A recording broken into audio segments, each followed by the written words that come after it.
Jaya Radha Madhava Kunja Bihari.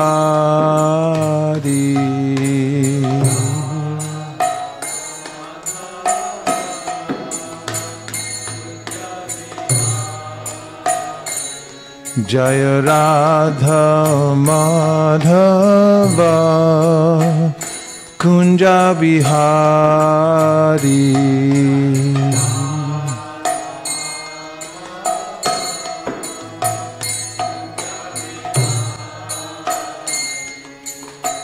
Gopi Jana Vallabha Girivardhari.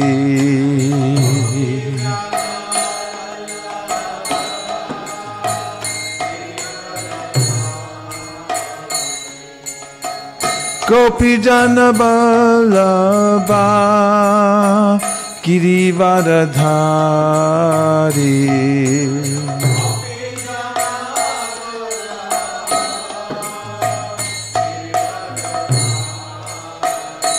Jashodanandana Vrajajanaranjana.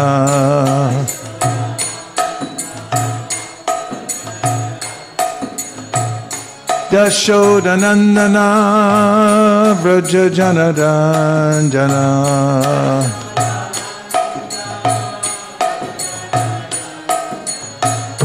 Jashodanandana Vrajajanaranjana.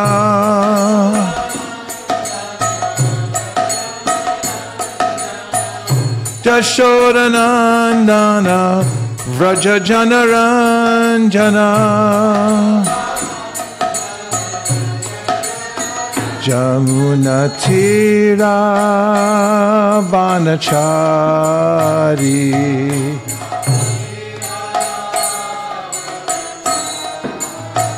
Jamunatira Vanachari.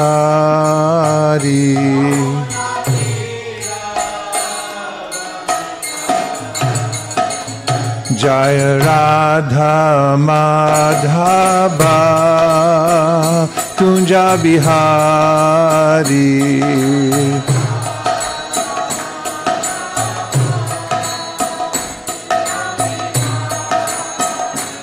Jaya Radha Madhava Kunja Bihari.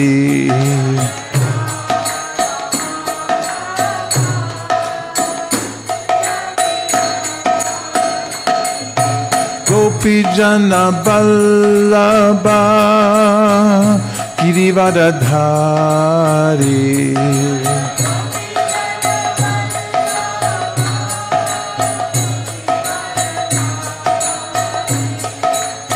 Gopi Jana Vallabha Girivardhari.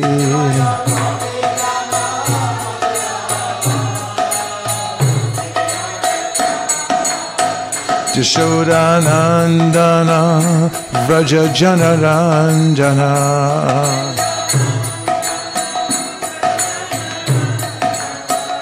Jashodanandana Vrajajanaranjana.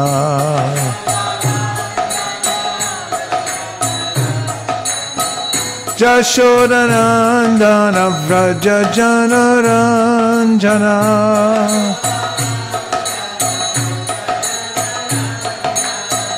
Jashodanandana Vrajajanaranjana.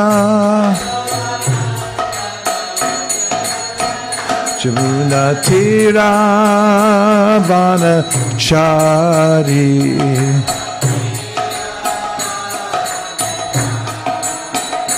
Jamunatira Vanachari.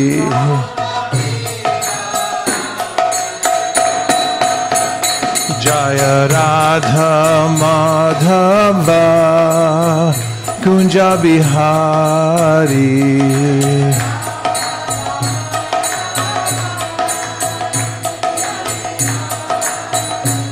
Jaya Radha Madhava Kunja Bihari.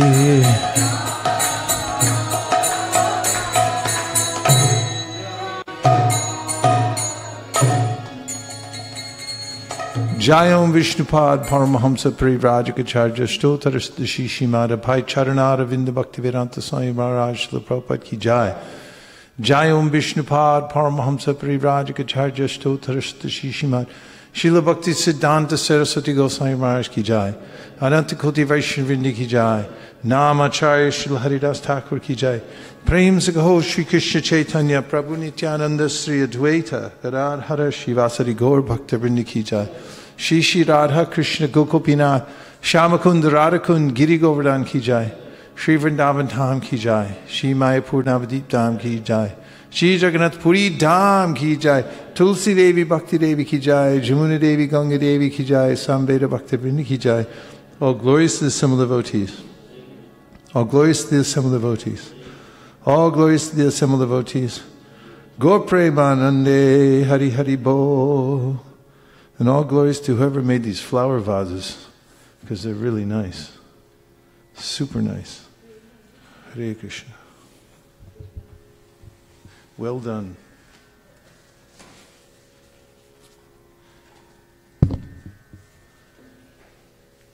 What's the verdict? Is it all right? Yeah. I was easier to play that because the highest number we played up here on this was here, but it clearly wasn't. Because of the scale changer, right? Yeah. Ooh, I okay. didn't even know that. Okay. But it's in pretty good shape, isn't it? Om Namo Bhagavate Vasudevaya. Om Namo Bhagavate Vasudevaya. Om Namo Bhagavate Vasudevaya. Narayanam Namaskritya Naram Chaiva Narottamam Devim Saraswatim Vyasam Tato Jayamudiraye. So we'll begin this morning with reciting the Divinity and Divine Service, because everyone should get the 34 verses, know them backwards and forwards. Vyasuvacha iti samprashna samhrishto vipranam romaharshanihi pratipuja vachastesham pravaktum upachakrame sutuvacha yam pravanjantam anupetam apeta krityam tvaipayano viraha kartara ajuhava putreti tanmayatayata ravo binedus tam sarva bhutarayam munim anatosmi yak svarubhavam akila shuti saramekam adyatmadipam atitirshatam tamondam samsarinam karunayaha purana kuhyam tam vyasa sunum upayami gurum muninam Narayanam Namaskritya Naram Chaiva Narottamam Devim Saraswatim Vyasam Tato Jayamudiraye.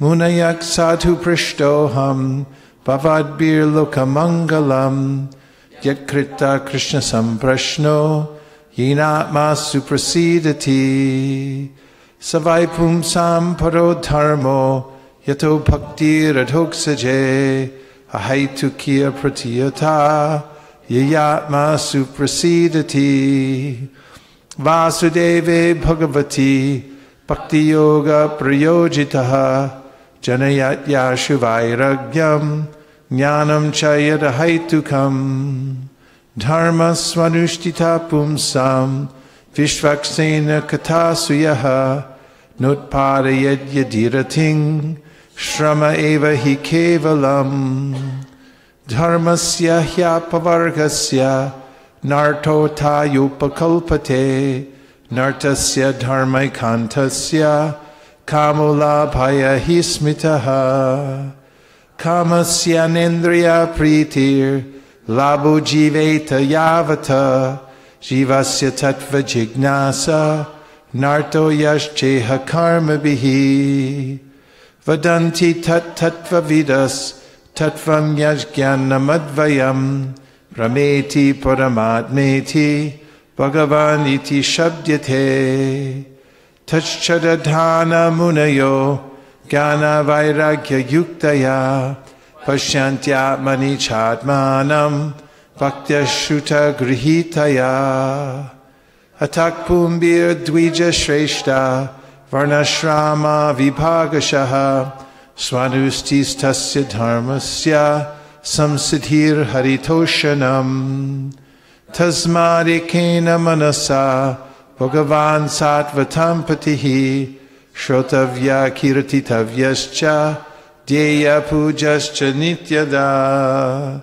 Yad anudyasina yukta, Karma granthi nibandhanam, Chindanti kovidastasya, Kona kuryat kataratim, Shushrusho shradhanasya, Vasudeva Katarchihi Sanmahat Sevaya Vipra Punyatirtha Nishevana Shinvatam Swakata Krishna Punya Shravana Kirtanaha Shrityantaksto Hyapadrani Fitunoti Suhritsatam Nashta Prayeshu Bhadreshu Nityam Bhagavata Sevaya Bhagavatyutama shloke Bhaktir bhavati naishtaki Tada rajastamo bhava Kama loba dayaschaye Cheta eter anavhitam Stitam sattve prasidati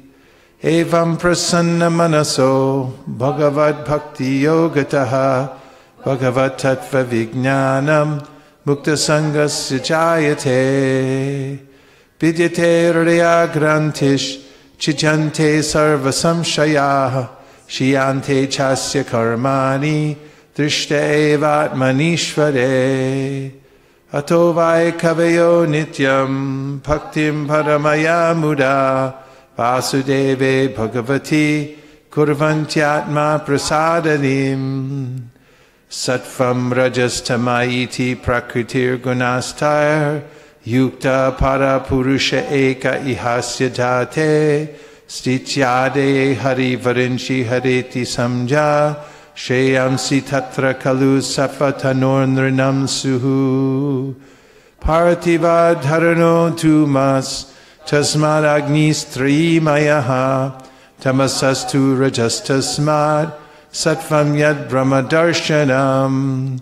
Bejure munio tagre bhagavantam adhoksajam sattvam vishudam shemaya kalpante ye nutaniha mumokshavo ghora rupan hitva bhuta pathinata narayana kalashanta bhajanti anasuyavaha Bejure munio tagre Rajastama prakritaya samashila bhajanti vai pitrir bhuta prajeshadin Shri Aishvarya prajepsavaha Vasudeva paraveda Vasudeva paramakaha Vasudeva parayoga Vasudeva parakriyaha Vasudeva param jnanam, Vasudeva param tapaha, Vasudeva paro dharmo, Vasudeva paragatihi. Sa evedam sasarjagre, Bhagavanat mamayaya, Sarasad rupaya chasau, Gunamaya guno vibhuhu. Taya vilashite shreshu, Guneshu gunavandiva, Antak pravishta abhati vrijnanena vrajrimbritaha yata yavihito vanir darukshveka swayonishu nanena vati vishvatma bhuteshu cha tatapuman asau gunamayer bhavir bhuta sukshmendriyatma bihi swanirmiteshu nirvishto punkte bhuteshu tadgunan bhavayat yesha satvena lokan vai lokabhavanaha Lilavataranurato Devatiryan Naradishu Iti Srimad Bhagavate Mahapurane Paramahamsyam Samitayam Pratamaskande Naimishyo Prakyane Dvitiyo Dayataha Hari Om. Translations. Welcome. Thanks for coming. Great to see you here. Hare Krishna. Ugrashava Sutta Goswami said, Ugrashava Sutta Goswami, the son of Romaharshan, being fully satisfied by the perfect questions of the Brahmanas, thanked them and thus attempted to reply. Srila Sutta Goswami said, let me offer my respectful obeisances unto that great sage Shukadeva Goswami, who could enter the hearts of all. When he went away to take up the renounced order of life, sannyas, leaving home without undergoing reformation by the sacred thread or the ceremonies observed by the higher castes, his father Vyasadeva, fearing separation from him, cried out, O my son! Indeed, only the trees, which were absorbed in the same feelings of separation, echoed in response to the bereaved father. Let me offer my respectful obeisances unto him, Shuka, the spiritual master of all sages, the son of Vyasadeva, who out of his great compassion for those gross materialists who struggle to cross over the darkest regions of material existence, spoke this most confidential supplement to the cream of Vedic knowledge, after having personally assimilated it by experience. Before reciting the Srimad Bhagavatam, which is the very means of conquest, one should offer respectful obeisances unto the personality of Godhead Narayan, unto Narayan Rishi, the supermost human being, unto Mother Saraswati, the goddess of learning, and unto Srila Vyasadeva, the author. O sages, I have been justly questioned by you. Your questions are worthy because they relate to Lord Krishna and so are of relevance to the world's welfare. Only questions of this sort are capable of completely satisfying the self. The supreme occupation, dharma, for all humanity is that by which men can attain to loving devotional service unto the transcendent Lord. Such devotional service must be unmotivated and uninterrupted to completely satisfy the self. By rendering devotional service unto the personality of Godhead Sri Krishna, one immediately acquires causeless knowledge and detachment from the world. The occupational activities a man performs according to his own position are only so much useless labor if they do not provoke attraction for the message of the personality of Godhead. All occupational engagements are certainly meant for ultimate liberation. They should never be performed for material gain. Furthermore, according to sages, one who is engaged in the ultimate occupational service should never use material gain to cultivate sense gratification. Life's desires should never be directed towards sense gratification. One should desire only a healthy life or self-preservation, since a human being is meant for inquiry about the absolute truth. Nothing else should be the goal of one's works.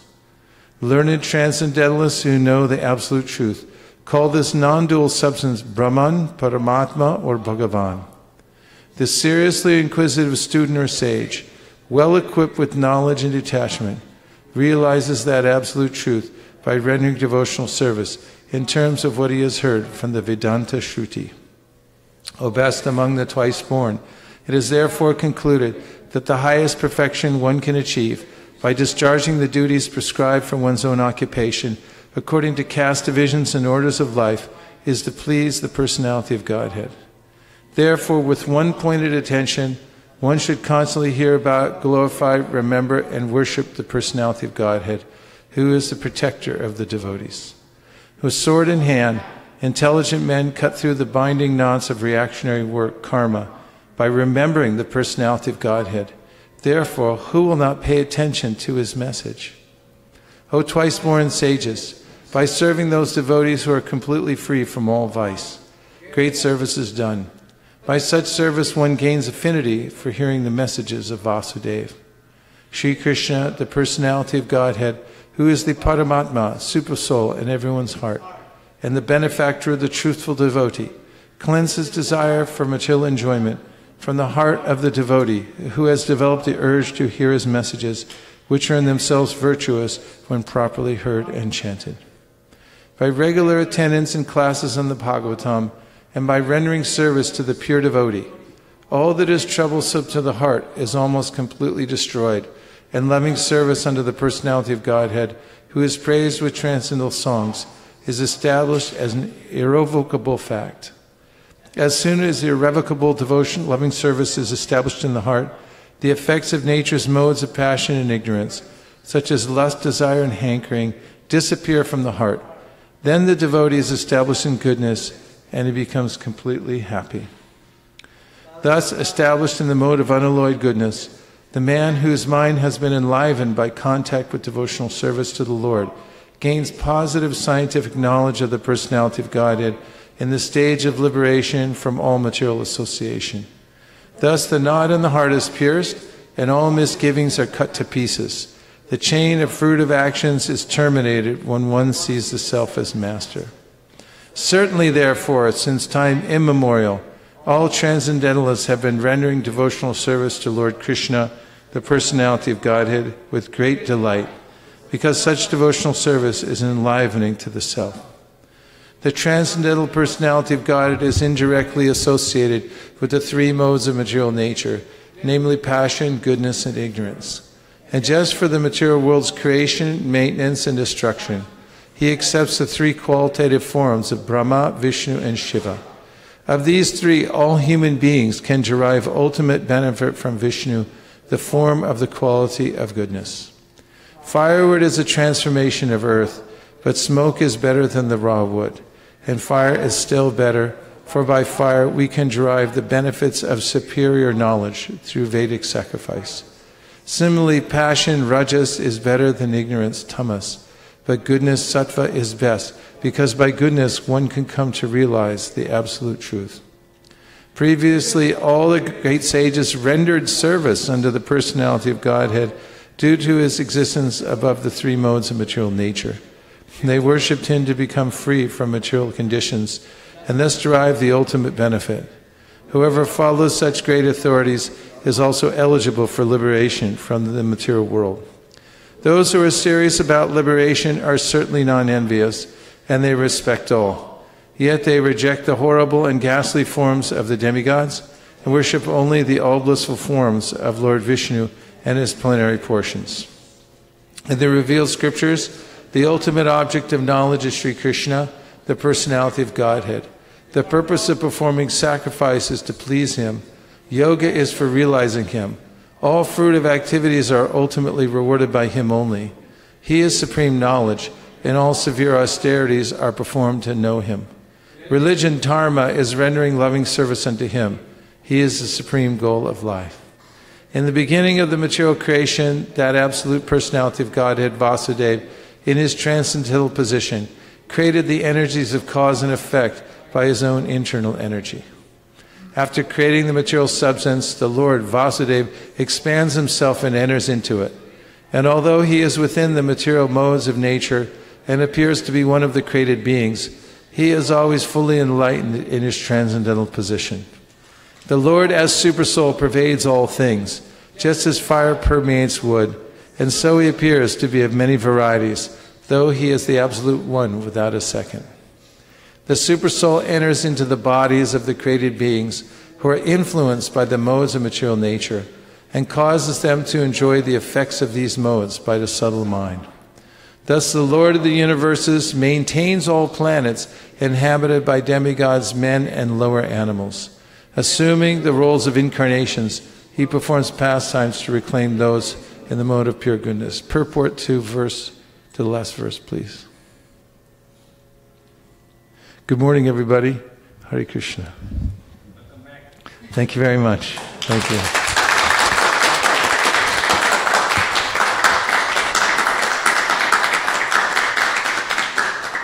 Let's look at the word for word. Bhavayati, maintains. Eshaha, all these. Sattvena, in the mode of goodness. Lokan, all over the universe. Vai, generally. Lokabhavanaha, the master of all the universes. Leela, pastimes. Avatara, incarnation. Anurataha, assuming the role. Deva, the demigods. Tiryak, lower animals. Nara Adishu, in the midst of human beings. Translation. Thus the Lord of the universes maintains all planets inhabited by demigods, men, and lower animals. Assuming the roles of incarnations, he performs pastimes to reclaim those in the mode of pure goodness. Purport. There are innumerable material universes, and in each and every universe there are innumerable planets inhabited by different grades of living entities in different modes of nature. The Lord, Vishnu, incarnates himself in each and every one of them and in each and every type of living society. He manifests his transcendental pastimes amongst them just to create the desire to go back to Godhead. The Lord does not change his original transcendental position, but he appears to be differently manifested according to the particular time, circumstances, and society.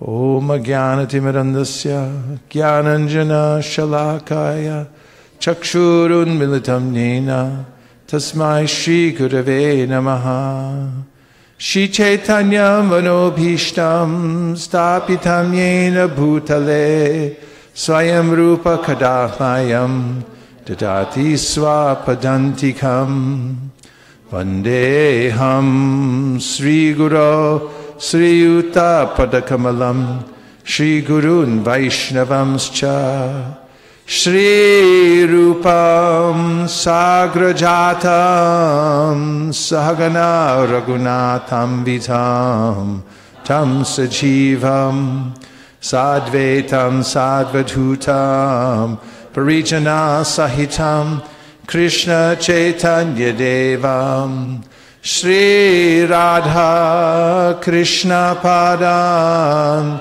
Sahagana Lalita Shri Vishakanvitamscha Nama Om Vishnu Padaya Krishna Preshtaya Bhutale Srimate Bhaktivedanta Swami Niti Namane Namaste Saraswate Deve Gauravani Pracharine Nirvishesha Shunyavadi Paschatya Deshatarine Shri Shri Navadvipa Para Pradipa Sandipyamana Satato Viya Chetastamo Hanti Yasya Yatnat Tam Kirtayama Prabhupada Devam Shri Bhakti Siddhanta Prachodita Shri Vasyadya Kosham Kushalam Kripalu Sanlesha Vagdesha Chaye Dadatyas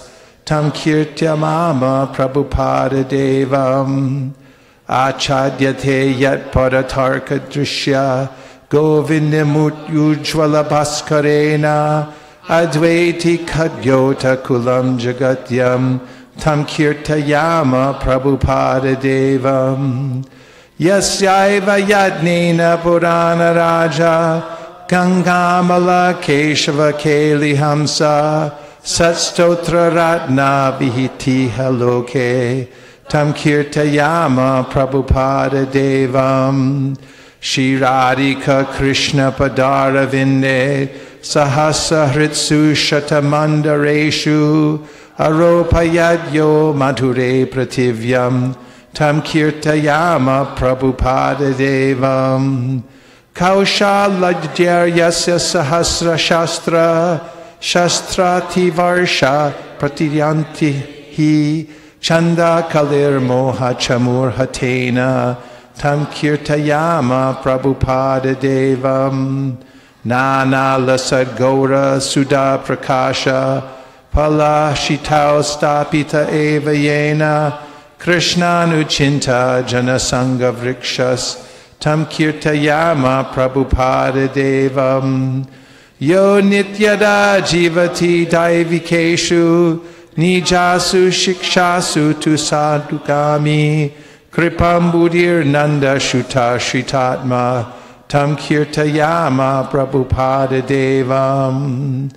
Nama om Vishnu padaya Krishna preshtaya bhutale Srimate bhakti siddhanta Saraswati tinamine Shri Varshabhana videvi Daitaya kripabdaye Krishna sambandha vijnana Daine pravave namaha Madhuryojjvala premadya Shri Rupanuga bhaktida Shri Gaura karuna shakti Vigrahaya namostute Namaste Gauravani Shri Murtaye Dinatarine Rupanuga Virudhapa Siddhanta Dvanta Harine Namo Gaura Kishoraya Sakshad Vairagya Murtaye Vipralambara Sambodhe Padam Pujayate Namaha Namo Bhakti Vinodaya Sakchidananda Namine Gaura Shakti Sarupaya Rupanuga Varayate Gaura Virbhava Bhaumestram Nirdesha Sajjana Priyaha Vaishnava Sarvabhauma Shri Jagannathayate Namaha Vancha kalpatarubhyascha kripa sindubhya evacha patitanam bhavanebhyo vaishnavebhyo namo namaha namo mahavaranyaya Krishna prema pradayate Krishnaya Krishna chaitanya namne gaura tvishe namaha pancha tattvatmakam Krishnam Bhakta Rupa Swarupakam Bhaktavataram Bhaktakyam Namami Bhakta Shaktikam He Krishna Karuna Sindho Dina Bandho Jagatpate Gopesha Gopika Kanta Radha Kanta Namostute Jayatam Suratau Pangor Mama Manda Matirgati Matsarva Swapadambo Jao Radha Madana Mohanao Divya Vrindaranya Kalpadrumadha Srimad Ratnagara Singhasanastao Srimad Radha Shila Govinda Deva Prishtali Bhisevyamanos Badami Srimad Rasa Rasarambi Vamshi Vatatatasthitaha Karshan Venu Swaner Gopir Gopinatha Shriyestu Naha Tapta Kanchana Gaurangi Radhe Vrindavaneshwari Vrishabhanu Sute Devi Pranamami Hari Priye Vrindayai Tulsi Devyai Priyayai Keshavasicha Vishnu Bhakti Prade Devi Satyavachai Namo Namaha Shri Nishinga Jai Nishinga Jai Jai Nisringha Pralada Desha Jaya Padma Mukha Padma Bringa Matsamo Nasti Papatma Naparadi Chakaschana Parihare Pilajame Kimbruve Purushottama Yuvatinam yata yuni, yunam cha yuvatau yata, mano bidamate tadvan, mano me ramatam tvayi. Bhumaskalita padanam, bhumire vavalambanam, tvayi jata paradhanam, tvameva sharanam prabho. Govinda balabe radhe, prartaye tvam aham sada, Tvariyamiti janatu Govindo mam tvaya saha Radhe Vrindavanadishe Karunamrita Vahani Kripaya Nijapadabja Dasyam Mayam Pradiyatam Vande Nanda Vrajashrinam Padarenum Abhikshnashaha Yasam Hari Gato Gitam Punati Bhuvanatrayam Namashrestam Manamapi Shachiputra Matra Sarupam Sri Rupam Tasya Grajam Aruparim Maturim Goshtavatim Radha Kundam Girivaramoho Radhika Madhavasham Prapto Yasya Pratita Kripaya Shri Gurum Tam Natosmi Adadana Stridam Dante Idam Yache Puna Punaha Srimad Rupa Padam Boja Rajoham Syam Bhave Bhave Hantaya Madhura Bala Haridasa Varyo Yadrama Krishna Charana Sparasha Pramodaha Manam Tanoti Sahago Ganayostayo Yat Paniya Suyavasa Kandana Kanda Mulahi Jaya Shri Krishna Chaitanya Prabhu Nityananda Shri Advaita Gadadhara Shivasari Gaura Bhakta Vrinda Hare Krishna Krishna Krishna Hare Hare Hare Rama Rama Rama Hare Hare Go Premanande Hari Hari Bo. Back to the purport, please. Hare Krishna Krishna Krishna Hare Hare Hare Rama Rama Rama Hare Hare. First line is, there are innumerable material universes, and in each and every universe there are innumerable planets inhabited by different grades of living entities in different modes of material nature. So let's hear some relevant verses that either give a description of this or extend the idea from Shastra, please. Yes, go ahead. Please pass out the mics. Go ahead.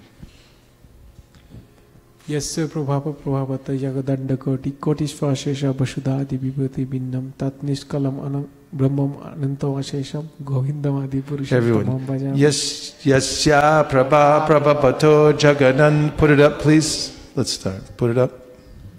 Yasya Prabha Prabhapato Jagadanda Koti Kotishva Shesha Vasudhadi Vibhuti Binnam Tad Brahma Nishkalam Anantam Ashesha Bhutam Govindamari Purusham Dhamaham Bhajami. Defend your choice.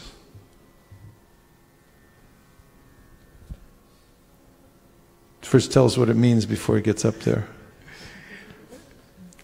By whose influence billions of material universes are created.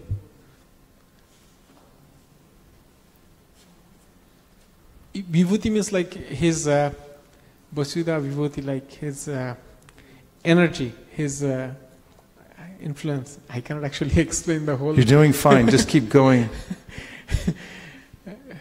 Jasya Vasudha, Jasya Prabhava Prabhavata Jagadanda Koti. So Jagadanda means like the eggs of the universe, by whose influence, by whose Vibhuti, all the eggs of the universes are manifested in innumerable universes, like from whom that Govinda, I meditated upon that primeval God Govinda. Okay, so at 540, let's look at the word for word. Yasya, of whom? And who's that referring to? Everyone say Govinda. Govinda. Prabha, the effulgence. Prabhavataha, of one who excels in power. Jagadanda, of universes. Koti Kotishu, in millions and millions. Ashesha, unlimited. Vasudha Adi, with planets and other manifestations. Vibhuti, with opulences. Binnam, becoming variegated. Tat, that. Brahma, Brahman. Nishkalam, without parts. Anantam, unlimited. Ashesha Bhutam, being complete. Govindam, Govinda. Adipurusham, the original person. Tam, him. Aham, I. Bhajami, worship.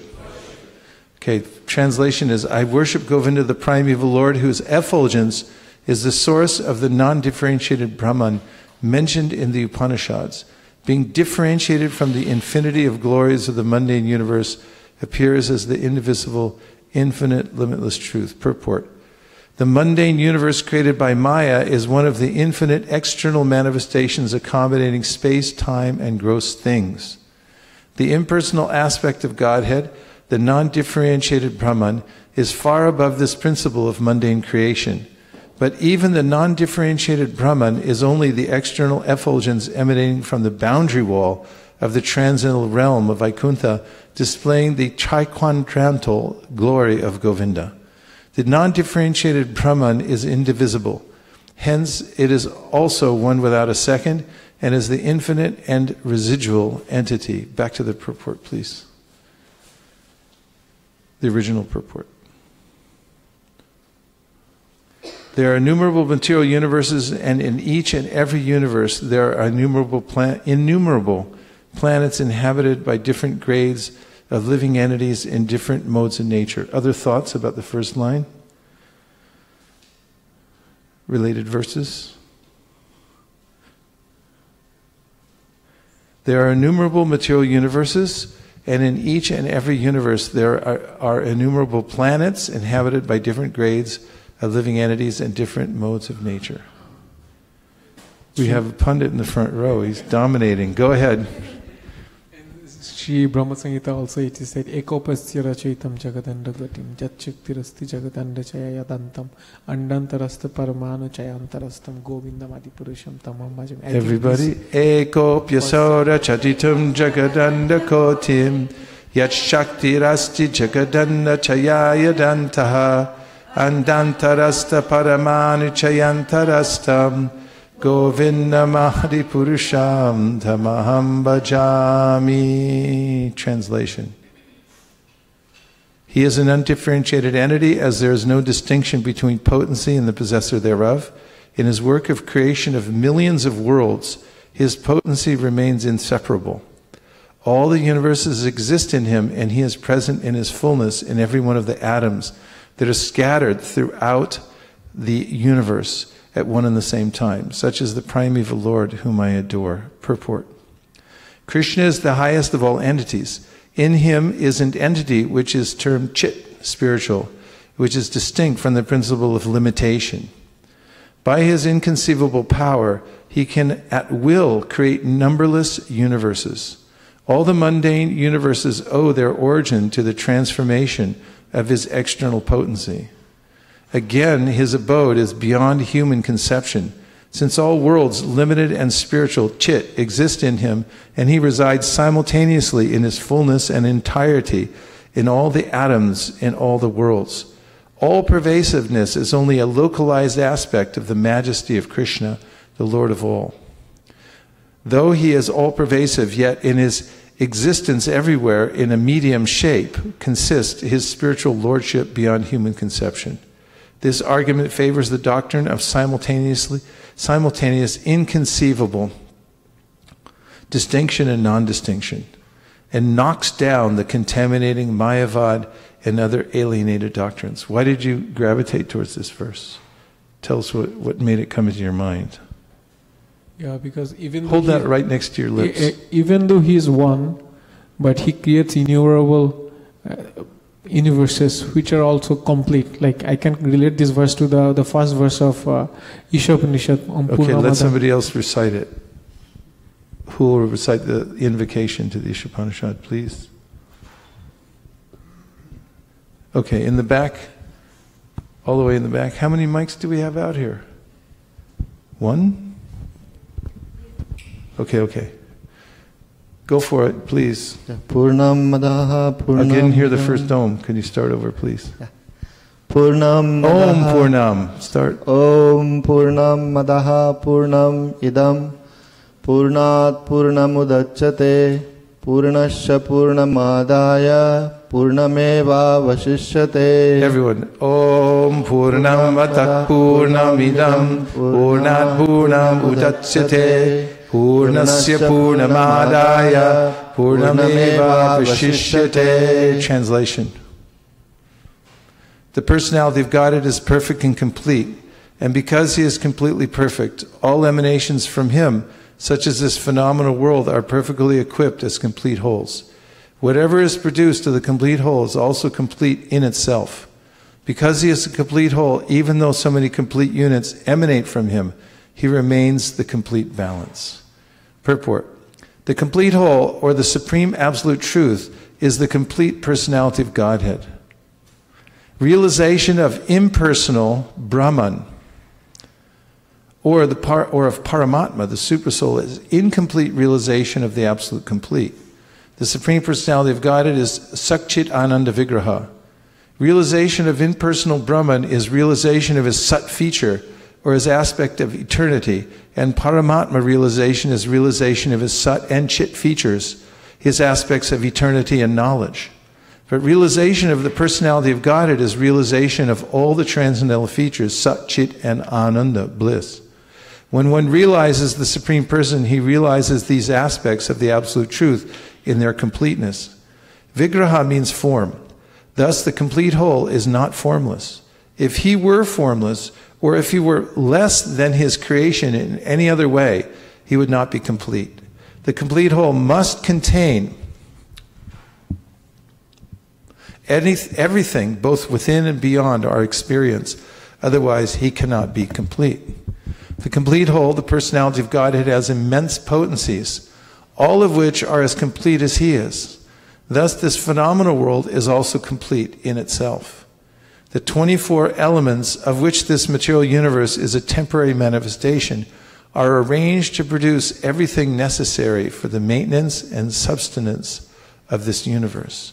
No other unit in the universe need make an extraneous effort to try to maintain the universe. The universe functions on its own time scale, which is fixed by the energy of the complete whole. And when that schedule is completed, this temporary manifestation will be annihilated by the complete arrangement of the complete whole. All facilities are given to the small complete units, namely the living beings, to enable them to realize the complete whole. All forms of incompleteness are experienced due to incomplete knowledge of the complete whole. The human form of life is a complete manifestation of the consciousness of the living being, and it is obtained after evolving through 8,400,000 species of life in the cycle of birth and death. If in this human life of full consciousness the living entity does not realize his completeness in relation to the complete whole, he loses the chance to realize his completeness and is again put into the evolutionary cycle by the law of material nature. Because we do not know that there is a complete arrangement in nature for our maintenance, we make efforts to utilize the resources of nature to create a so-called complete life of sense enjoyment. Because the living entity cannot enjoy the life of the senses without being dovetailed with the complete whole, the misleading life of sense enjoyment is illusion. The hand of a body is a complete unit only as long as it is attached to the complete body. When the hand is severed from the body, it may appear like a hand, but it actually has none of the potencies of a hand. Similarly, living beings are part and parcel of the complete whole, and if they are severed from the complete whole, the illusory representation of completeness cannot fully satisfy them. The completeness of human life can be realized only when one engages in the service of the complete whole. All services in this world, whether social, political, communal, international, or even interplanetary, will remain incomplete until they are dovetailed with the complete whole. When everything is dovetailed with the complete whole, the attached parts and parcels also become complete in themselves. Back to the purport, please. There are innumerable material universes, and in each and every universe there are innumerable planets inhabited by different grades of living entities in different modes of nature. So somebody, besides Koladvipa, tell us which three verses we've invoked so far to elaborate on this particular sentence. Okay. Priya Kishori?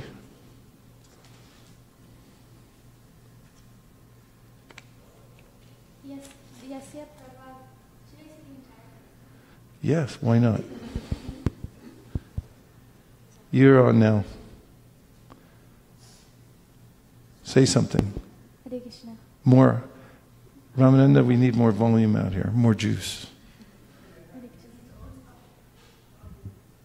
Hare Krishna. Yasya prabhayoto jagadanda kotishvashesha vasudari vibhuti pinnam tad brahmanishkalamanantamashesha bhutam govindamadi purusham tamaham bhajami.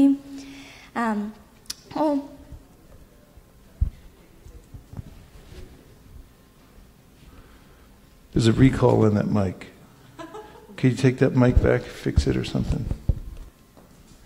Om Purnamada Purnamidam Purnat Purnamudachyate Purnasya Purnamadaya Purnameva Vashishyate. Jagadanda Koti Ekopi Saurachaitum Jagadanda Koti Kotishvashesha Vasudadi Vibhuti Pinnam Tad Brahmanishkalamanantamashesha Bhutam Govindamadi Purusham Tamaham Bhajami. Now somebody else give a summary of what those 3 verses mean and how it relates to the first sentence, please. But quick, we don't have a lot of time. Somebody?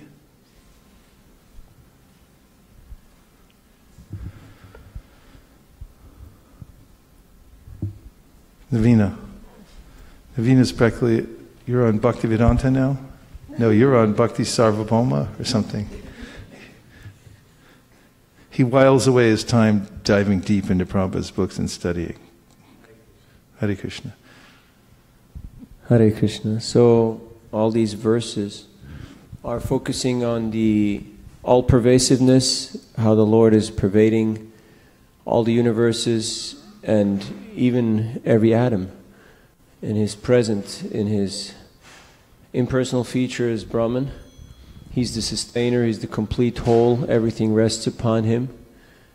And all things emanate from Him. Still, even though so many complete wholes emanate, He's still the complete, absolute truth, undivided and unfragmented and never lacking anything. Thank you very much.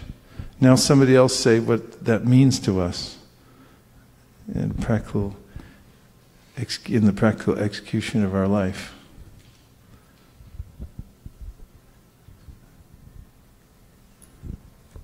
Feel free. Please, everyone relax. Take a deep breath. Take a deep breath. We're just having a spiritual discussion here. Please open your minds and hearts and just talk. Don't get all hung up on stuff. Go ahead. Yeah. This it is said in the verse like within every universe there is a Govindas, Supreme Personality of Godhead, and in a purport Prabhupada gave the example of how the hand is separate from the body. It looks like a hand, but it is not a complete hand. Similarly, this universe, if you feel like it's separate from the Supreme Personality, then it's not the case. Like it is like connected with Supreme Personality of God, and we are living within the universe. So in that way, we are also connected to the Supreme Personality of God. Okay, thank you for bringing the analogies and bring it a little closer to home. We want to know why this is helpful to us. Why how does it affect your life, this information, practically? Reveal something from your heart in your life. I was just thinking how sometimes in the busy lives we think that we don't have anybody else because everybody has their own work to do, and by the force of time nobody will be able to just focus on us all the time. When we are young, our parents are there to look after us, but there will be a time when we have to live by ourselves. But because when we don't have that maturity in times of difficulties, we become depressed and lonely and stressed, because then we feel that nobody else cares for me. But having this spiritual knowledge that God is everywhere, and He's there when I suffer lonely also, and He's within me, and I'm connected to Him. And that knowledge is the only thing that will help us to overcome all these shortcomings and painful situations. So I was just thinking that these verses. Have you had such an experience? Can you relate to us a time in your life when you've felt the presence of the all-pervading overseer and permitter? I can give this example of like when Priya was in the hospital. Nobody was there, like she doesn't even know where she is and what's happening to her, and I was there just next to her, and nobody to talk, and my parents are sick and I can't get guidance from them. My husband is already on the plane, I can't contact him, and I can't even tell Priya what's going on because she's in her own kind of unconscious state.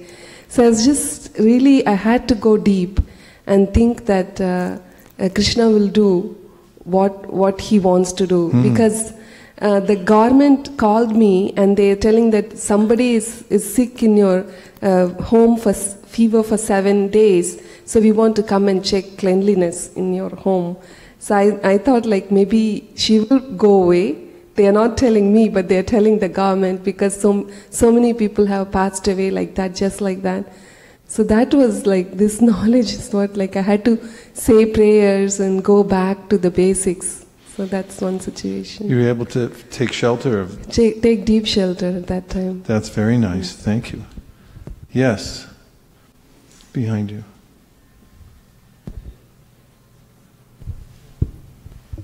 Hare Krishna. So from this verse, we can see that we have the single source. So we all came from one source. So it gives this sense of unity and see everybody as we are brothers and sisters. It's like in the family, when you know, like you feel like from the beginning you feel that these people, your brothers and sisters, they are closer to you than anybody else, especially in the childhood. So that gives the same feeling. Also, we may seem like differently from outside, but this knowledge gives understanding that we are united and we have the single source, so we have the same qualities. Have you had such an experience?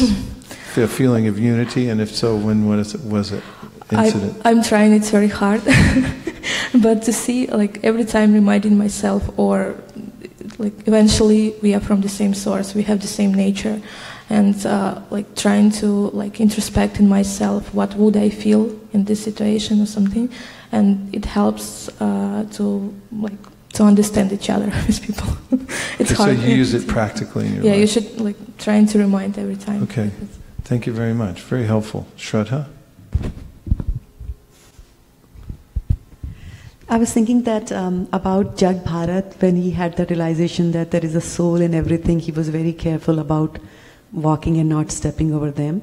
Then this knowledge that Krishna is there in everything is even more powerful. So that knowledge will help us be respectful to everything which is around us, which will include pollution, those kind of things. And I was thinking that in my home, my parents were very particular about respecting even inanimate objects, like don't shut the door by kicking it, use your hands and things like that. And I notice here we do a lot, like open the fridge and use the feet, or dishwasher, close it with the foot and things like that. So once you get that knowledge that there is Krishna, then you'll be more careful. And as you're careful of that, then you'll be thinking about Krishna all the time. Very practical. So, yes, when traveling, I saw a brahmachari, and he was putting the seats out on the floor, the asans for devotees to sit in, and he was kicking them across the floor.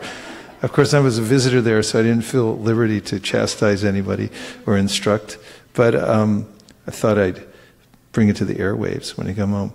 It was Prabhupada instructed us don't move things with our feet also. And it helps to maintain a level of consciousness, even to this day, since I learned it when I was a brahmachari. If I'm cleaning my room or something like that, I don't push the waste basket across the floor with my foot so I can get the broom closer or something like that.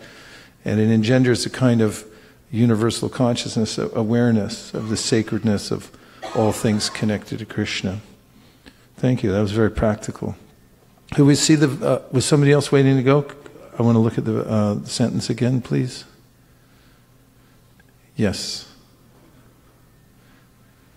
Just in connection with the hand analogy which Prabhu spoke, and it was in the purport. So this last week, I think, I'm coming to temple after 7 days, I think, at least 7 days. So that's a long time. So I was thinking how the connection is so necessary.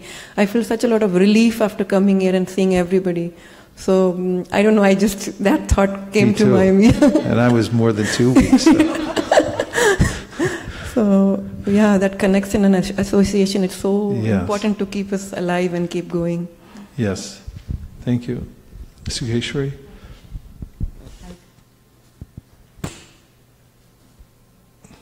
Somebody bring that microphone to Ramananda and see what we can do. Go ahead. Hare Krishna, Prabhu. So happy to be back. So I was just thinking about the point that you... Did you just get back today? Yesterday? About a couple of days ago. Okay, welcome back. Hare Krishna. Thank you, Prabhu. So I was just thinking that, you look like you've been in the Dham. Is that true? Yeah. You were in the Dham. With Krishna's mercy. I can tell. You have a kind of, both of you look you look very effulgent. Of course, you always look effulgent, but this is kind of special. Okay, go ahead. So I was just thinking that, as Mataji was mentioning, that, there are many situations practically in our lives that we have anxiety or anything. Anything that happens, then the first thing that comes in my mind, just because we are reading Srila Prabhupada's books and taking association of devotees, is, Krishna is the controller. I have nothing in my hands. That makes you feel totally relaxed, no stress, because you're not doing anything. You just feel you're doing it. So I just wanted to add that. Yeah, it's a good point. Last week I was in London and we had a seminar at Soho, which is downtown London. It's actually right in the middle of the activity there. We all walked, there were 75 of us, and we all walked down to the Leicester Square to have book distribution in Harinam. And I've distributed books there a long time ago. I remember Oxford Street being a little tough. These kinds of things stick in one's mind. And then, of course, when you're there as a teacher of book distribution, everyone's looking at you for some magic. Because that happens wherever I go, because people, okay, let's see the magic now. And I'm looking at Krishna going, yeah, let's see the magic. And just walking out the door, there's an exhilaration that now what's going to happen. And it engenders a complete dependence on Krishna. And it's important in all of one's services to stay in that zone of complete dependence on Krishna at every moment. To feel akinchana, that I don't have any qualification. And this is the main platform for connection to Krishna, is to be fully aware that we're only instruments for Him, and that it's not our own power. It's power coming through Krishna, and we have to remain in constant prayer and a feeling of dependence in order to connect to that.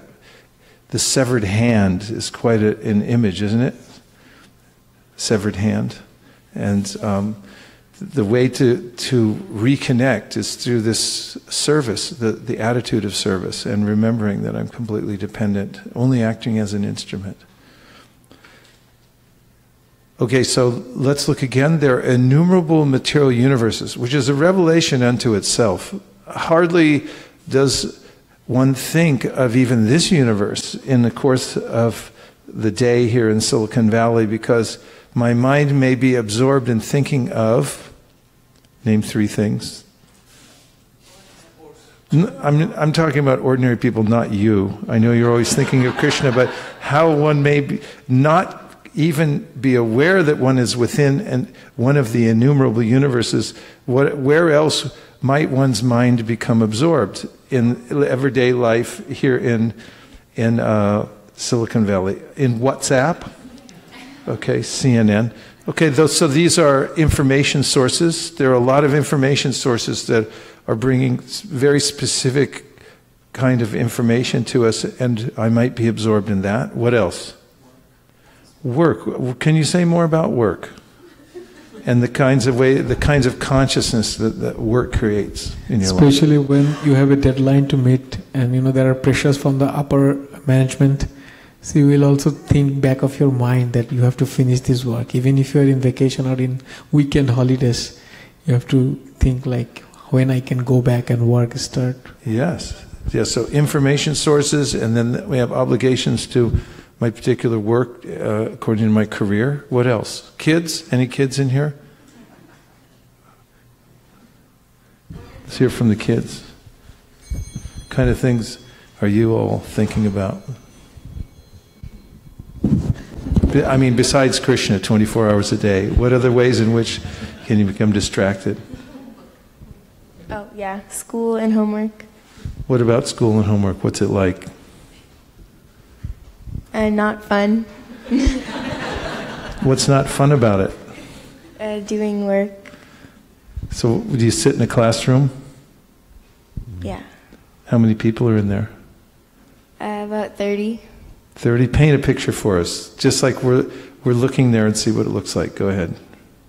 So there are like 30 students. Walk in the door. What kind of door is it? It has a number on it, and then it's. What's the number? 25. 25. Okay, go ahead. Keep taking us in. And then you open the door, and then you see a huge whiteboard, and then our teacher is sitting on his chair, and he has a laser pointer, and he points at everything, including the. Okay. Hold that a little closer. And then there are 30 students sitting on each, there are these things that are desks and chairs, but they're attached. So you can't move them. Yeah, so you can't move them. Like prison, kind of. Okay. And you just listen to whatever he says. And is there any social pressure? When you walk in the room, do you think about what do I look like compared to the other students? Kind of. Objective is kind of. Yeah. A lot, right? Mm-hmm. It's a lot of... Okay, let's hear from you. What's your day like?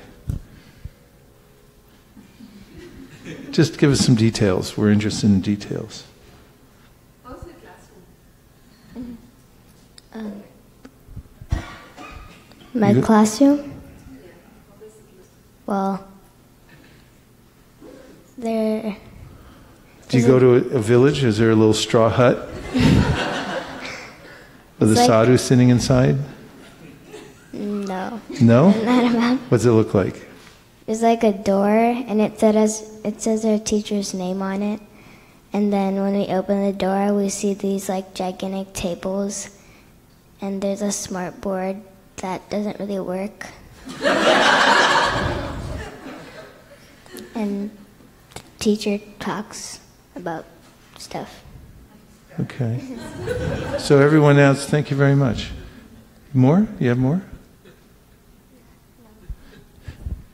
I was feeling a little traumatized just hearing about school, so I had to interrupt you. So we do move around the world, and we may not be aware that we're within one of the innumerable material universes. I may be absorbed elsewhere. I may be looking at the number on the door and thinking, oh, I have homework to do, I didn't quite finish it. What are the other students going to think? I got dressed in the dark and I put 2 different things on. I might be thinking about projects at work. How am I going to, am I going to maintain my work in this place? I'm going to move somewhere else. There are so many ways in which one can become absorbed. Abhinibheshita. This is called bhayam dvitiya abhinibheshita. Means being absorbed in those things that are separate from the Supreme Personality of Godhead. I'm not considering my connection to Him. I'm not considering that He's observing everything that I'm doing, that He's within every atom, that His effulgence is maintaining the universe that I'm within. And I heard, it was very reassuring to hear that when one remembers this, there's a modicum of peace in one's life. You feel unity with others and so forth. So there's a great benefit to remembering Krishna. And therefore, the Bhagavatam says all our fear, anxiety, problems come from being absorbed in those things that are separated from Krishna. Bhayam dvitiya. The dvitiya means the second thing. There is no second thing. There's only one thing. That's Krishna. But bhayam dvitiya binipeshata syad. Syad means fear arises when I become aware of something that's separate from Krishna. That's called maya or illusion. Which verse in the Bhagavatam substantiates this?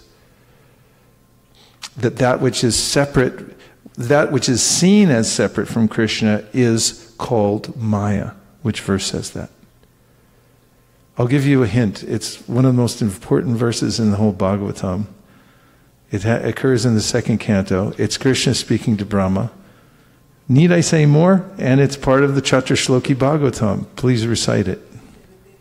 Okay, give it to Shraddha. She's got at least part of the verse. That's all right. Part, you get eternal credit for part. Rite ritam yat pratyeta na pratyeta chatmani. Then tad vidyat atmano mayam yata bhaso yata tamah. Let's give her a big round for it. Courage. You know, learning means you got to put yourself out there. It's like people don't learn languages oftentimes because they're afraid to make mistakes. They just hold back. They don't actually say the language. They keep reverting to their original language. I've read in studies recently about how those who are inventive and they try to somehow or other move forward with the piece together the knowledge that they have without feeling inadequate, just doing the best that they can. They tend to be able to piece everything together. And also I read an article that says it's okay to forget things because forgetfulness is part of the process of building your memory. You remember something, then you forget it, then you remember it again. It keeps building on the that part of your brain that is holding that concept. So I'll say, please repeat. Ritirtam yat pratyeta na pratyeta chatmani Tadvidyat atmano mayam yata baso yata tamaha. Translation. O Brahma, whatever appears to be of any value, if it is without relation to me, has no reality. Know it is my illusory energy, that reflection which appears to be in darkness. So, in the Adi Lila, we have Krishnadas Kaviraj Goswami. What is the first chapter of the Adi Lila called? Spiritual Masters, correct. And do you remember that within this chapter, Kaviraj Goswami quotes the Chaturshloki Bhagavatam?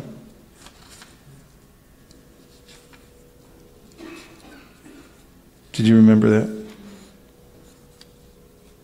Yes or no? No. Okay. Here is, he quotes it at text 54.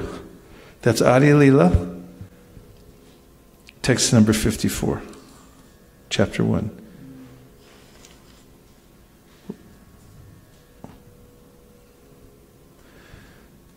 In the previous verse, the Absolute Truth and its nature have been explained. One must also understand the relative truth to actually know the Absolute Truth. So, this is called Siddhanta, which means not just knowing what something is, but also what it isn't, or knowing all the different aspects. The relative truth, which is called Maya, or material nature, is explained here.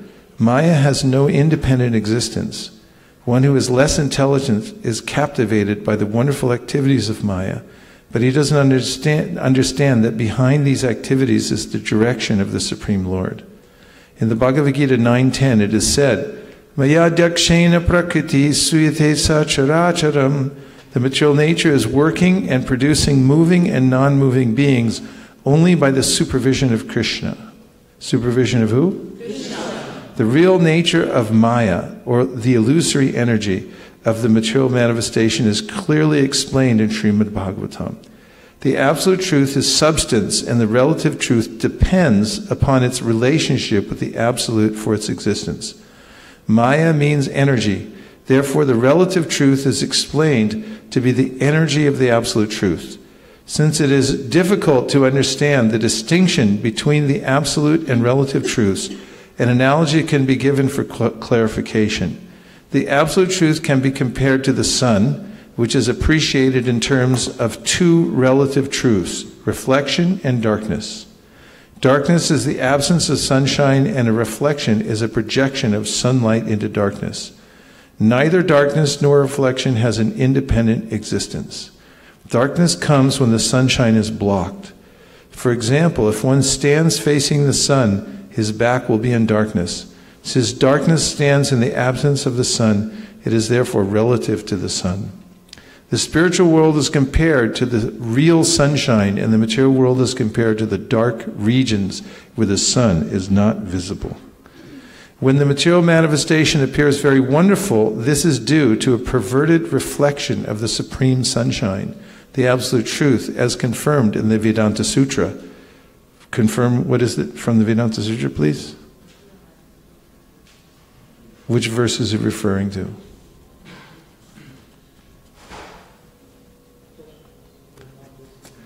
Okay, go ahead and say it, please. Give him a microphone.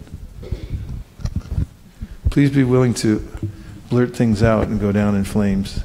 Go ahead. Maybe the first verse, which it says that Janmadhyasya Yata, everything is emanated from the Supreme Lord. That's a revelation, isn't it? That's the first verse.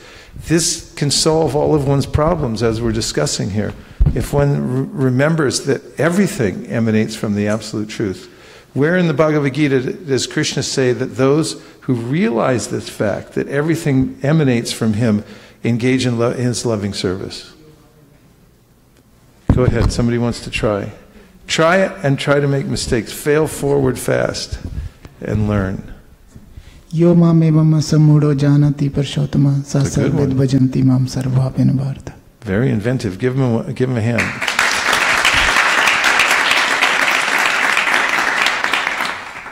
That's not it though. Can we see it? Close. Okay, translation please. Whoever knows me as the Supreme Personality of Godhead without doubting is the knower of everything. He therefore engages himself in full devotional service, O son of Bharata. Right on target. How did you remember that? Tell us how and why you remembered that. Today morning, when I was reading this verse, I was thinking this is the verse which is, if one understands Krishna is the Lord, and who understands this part, then he doesn't need to know anything else. Oh, there it is. And you asked the same thing.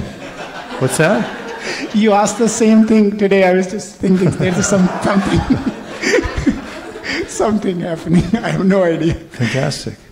This is a great verse. Let's look at the purport. Now we're intrigued, right?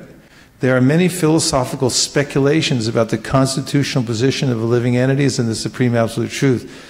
Now in this verse, the Supreme Personality of Godhead clearly explains that anyone who knows Lord Krishna to be the Supreme Person is actually the knower of everything. The imperfect knower goes on simply speculating about the Absolute Truth, but the perfect knower, without wasting his valuable time, engages directly in Krishna consciousness, the devotional service of the Supreme Lord. Throughout the whole of Bhagavad Gita, this fact is being stressed at every step. And still, there are so many stubborn commentators on Bhagavad Gita who consider the Supreme Absolute Truth and the living entities to be one and the same. On the way over here, we read that there are as many interpretations of Bhagavad Gita as there are erudite scholars in the world. Prabhupada writes that. Vedic knowledge is called, Vedic knowledge is called Shruti, learning by oral reception.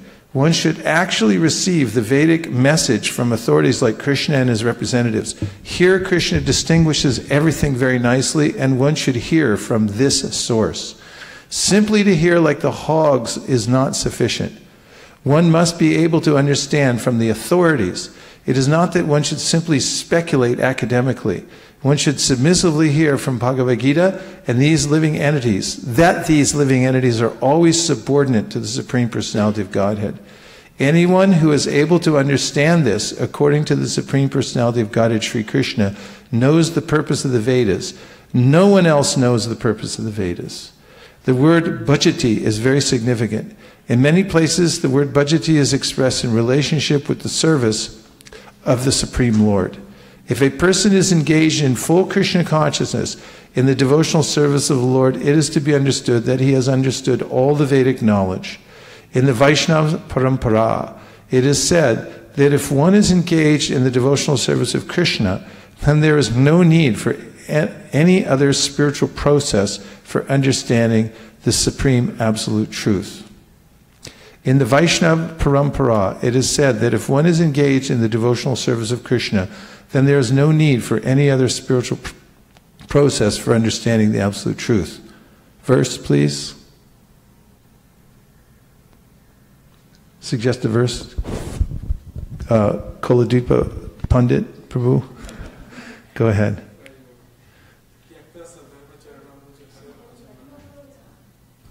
Tyakta, Hare Krishna. Tyakta sadharma charanambuja harer bhajanna apakkahata patitatta yadi koba artha abuddha amushukim koba ahaptaho abhajataha sadharmata.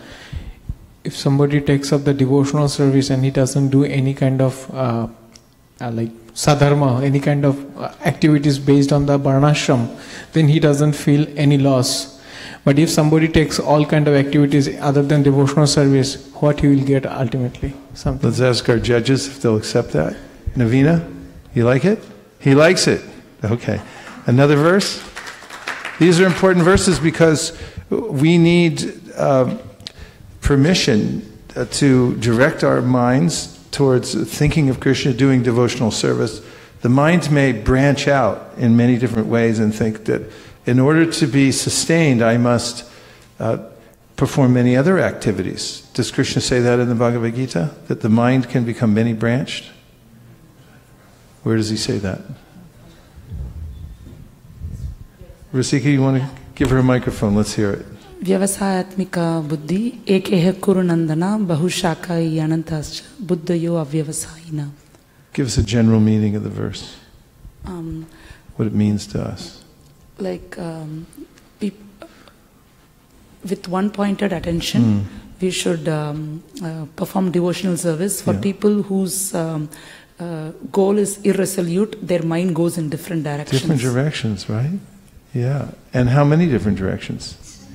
Countless. According to the verse. Bahushakai. He anantas, unlimited ways. Unlimited. There's no limit to how the combinations and permutations of the way the mind will enter into the modes of material nature and slice and dice it in different ways, try to put it back together again and contemplate the material world. So this verse saying, just focus your mind on the service. Now somebody tell us a little bit of how this particular verse that Vaisesika Shiromani just recited is particularly meaningful to us because of our intimate connection with our founder Acharya, His Divine Grace A.C. Bhaktivedanta Swami Prabhupada, and Pri Kishori's hand just went up really fast. Go ahead. Mike, it's coming. So in the verse that Mataji just mentioned, it said that one should focus one's mind single-pointedly.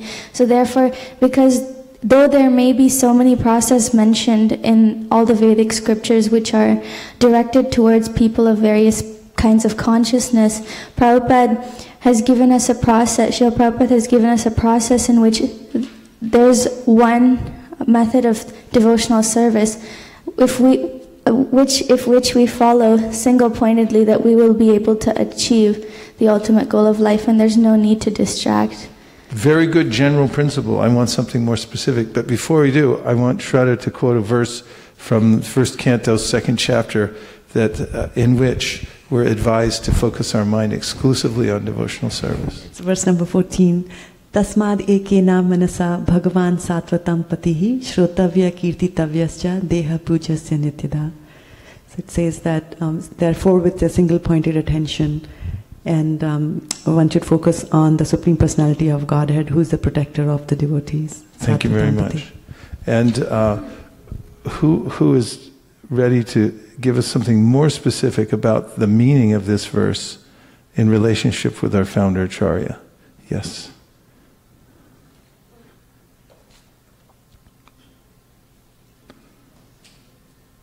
I think that verse Prabhupada mentions that one-pointed attention means surrendering to the instruction of spiritual master and making it the goal of one's life.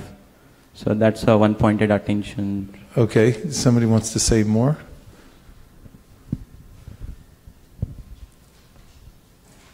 Prabhupada, when he heard this, when he was reading the commentary of Vishwanath Chakravarti Thakur, where he says that one should take up the instructions of spiritual master as one's life and soul, in the commentary related to this.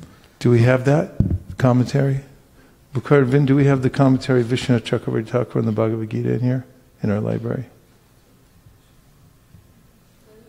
No, it's not here. Okay. By satisfaction of the spiritual master, the Supreme Personality of God becomes satisfied. And by not satisfying the spiritual master, there is no chance of being promoted to the plane of Krishna consciousness. I should therefore meditate and pray for his mercy 3 times a day and offer my respectful obeisance on him, my spiritual master. Yes, so Prabhupada had a specific revelation about connecting with the order of the spiritual master in this verse.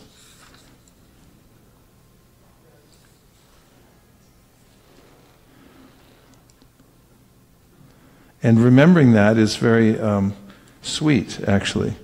And you can see as well that Prabhupada had success all over the world, and he attributed that success to adhering to the order of the spiritual master. So, could we go back to the purport, please? Okay, here it is. I'm sorry. One should accept the instruction of the bona fide spiritual master as one's mission in life. Srila Vishwanath Chakravarti Thakur instructs us in his famous prayers for the spiritual master. Yes.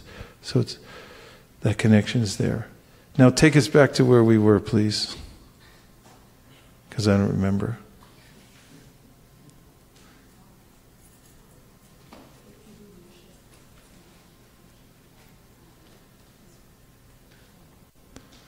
In the Vaishnava Parampara, it is said that if one is engaged in the devotional service of Krishna, then there is no need for any other spiritual process for understanding the Supreme Absolute Truth. I was also thinking, you have another one.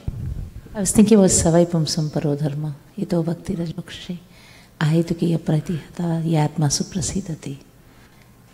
Explain it. So your one-pointed attention, when devotional service should be unmotivated, uninterrupted. The purpose is basically just to please Krishna. And what happens then, according to the verse? Then you will be completely satisfied. Yes, the only way it's completely satisfied itself. That's compelling evidence from the Shastra for giving oneself fully to serving Krishna. The 9 methods of devotional service. Also we had evidence that Shraddha gave, 1st Canto 2nd chapter 14th verse, that said, therefore, tasmad ekena manasa. Ekena manasa, the mind should be fixed in one place. Bhagavan sattvatambati, on Krishna, Bhagavan. Shrotavya, how to do it. Shrotavya kirtitavyascha dhyeya pujascha nityada. The various methods of devotional service. Feel free to be fully absorbed in devotional service, and you'll feel the satisfaction yourself. Yes?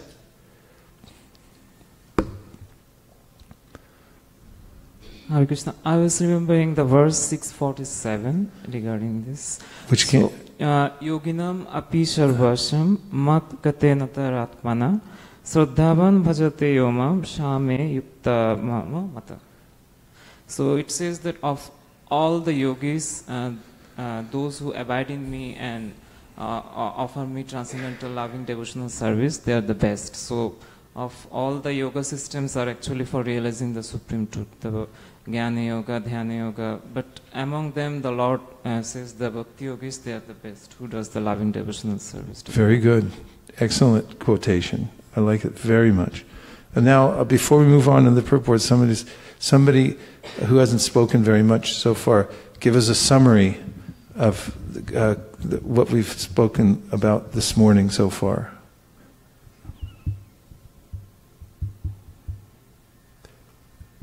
Jump in. Feel free to fail forward fast and learn. Somebody just give a summary. You don't have to remember the whole thing, but something. And as you'll notice, if you leap, then the net will appear. Just try and be an instrument and let Krishna, don't get in your mind, just depend on Krishna and try to do the best you can, and you'll notice that Krishna will make up, he'll enter into your mind and heart, and he'll assist you into giving the summary. So if somebody hasn't offered anything yet, raise your hand and give it a try. When I say 3, 1, 2, 3, there he is, right back there. Give him the microphone.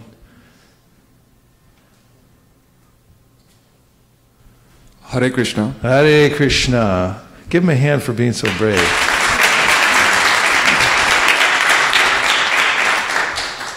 Please excuse me because I'm a beginner, I don't know so much Sanskrit. But I'll try to summarize the whole discussion today. So everything that is around, we see, what we don't see, everything is Krishna. Everything comes from Krishna. Everything is controlled by Krishna. And every cause and effect is Krishna. Krishna permeates everything. And that's, in summary, what we discussed. And Maya, which is also an external energy of Krishna, is also part of him. It's the relative truth which is connected to the absolute truth. So even though through Maya also we can understand Krishna. And the best way to reach the ultimate goal of life is through devotional service.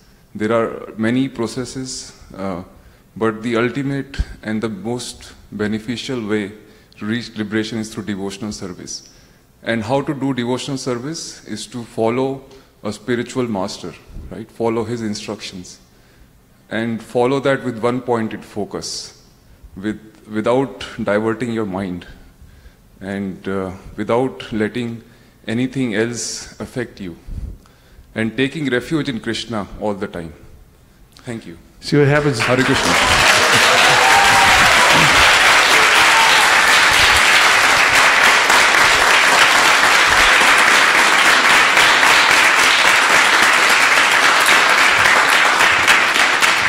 See, if you set up a temple and you make a space for hearing and chanting, then sages float in from different places, unbeknownst to us. Thank you very much. That was very helpful.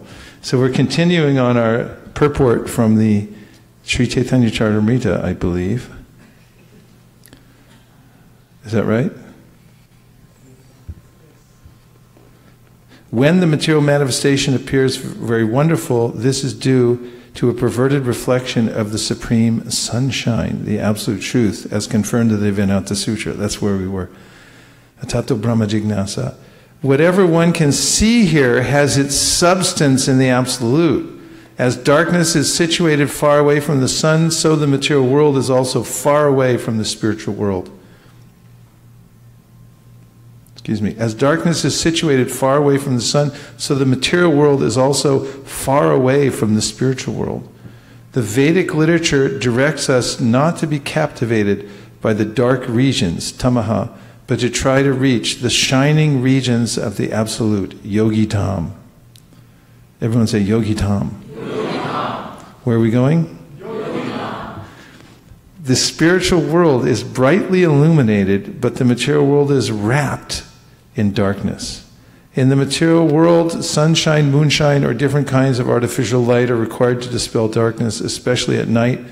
For by nature, the material world is dark. Therefore, the Supreme Lord has arranged for sunshine and moonshine. But in his abode, as described in the Bhagavad Gita 15:6, there is no necessity for lighting by sunshine, moonshine, or electricity, because everything is self-effulgent. Verse, please.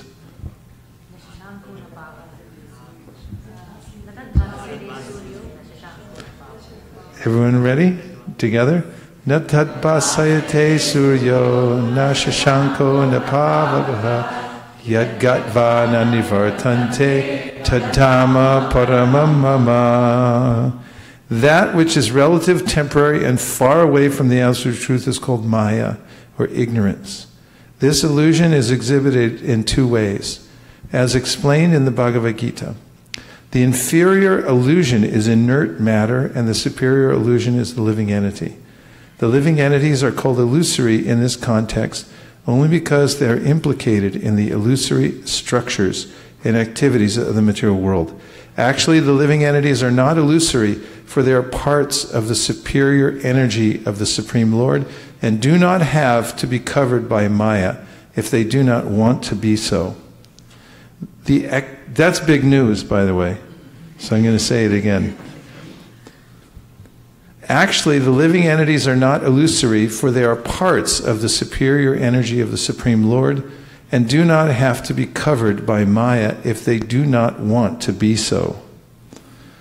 The actions of the living entities in the spiritual kingdom are not illusory. They are the actual eternal activities of liberated souls. Now, there's a definite process through which one comes to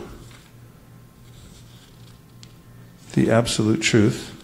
Of course, in the Sri Chaitanya Charitamrita, which is a postgraduate study of the Srimad Bhagavatam, which for those who have appreciated the Bhagavad Gita and then who have relished Srimad Bhagavatam and continue to relish it, there's no other book in the world that's as deeply satisfying to read as the Sri Chaitanya Charitamrita. Because, first of all, it's a garland of the verses from the Srimad Bhagavatam and Bhagavad Gita. What I particularly appreciate is when we hear the teachings of Sri Chaitanya Mahaprabhu, for instance, when he teaches Sanatana Goswami. And we hear him quoting verses from the Bhagavad Gita. For instance, what are some of the verses that Sri Chaitanya Mahaprabhu personally, from his lotus mouth, quoted to Srila Sanatana Goswami from the Bhagavad Gita? Can you remember one or two? This is, you know the section, right? Sanatana Shiksha from the Chaitanya Charitamrita. It's in the Madhya Lila. Yes. And that whole section starts off with explaining how Sanatana Goswami escapes from his government job. He is at home, and he's employed dozens of Brahmins. I mean, what a lifestyle that is. And invite all these learned pundits to your house. I guess maybe that was the equivalent back then of having a Veda base. And there he stayed absorbed all day long in hearing about Krishna and hearing and chanting. Can that be done? Can one absorb oneself in hearing about Krishna for long periods of time and chanting Hare Krishna? Is that possible? Yes? Yeah. So that's what he was doing, and then how did he get out of work? He called in sick.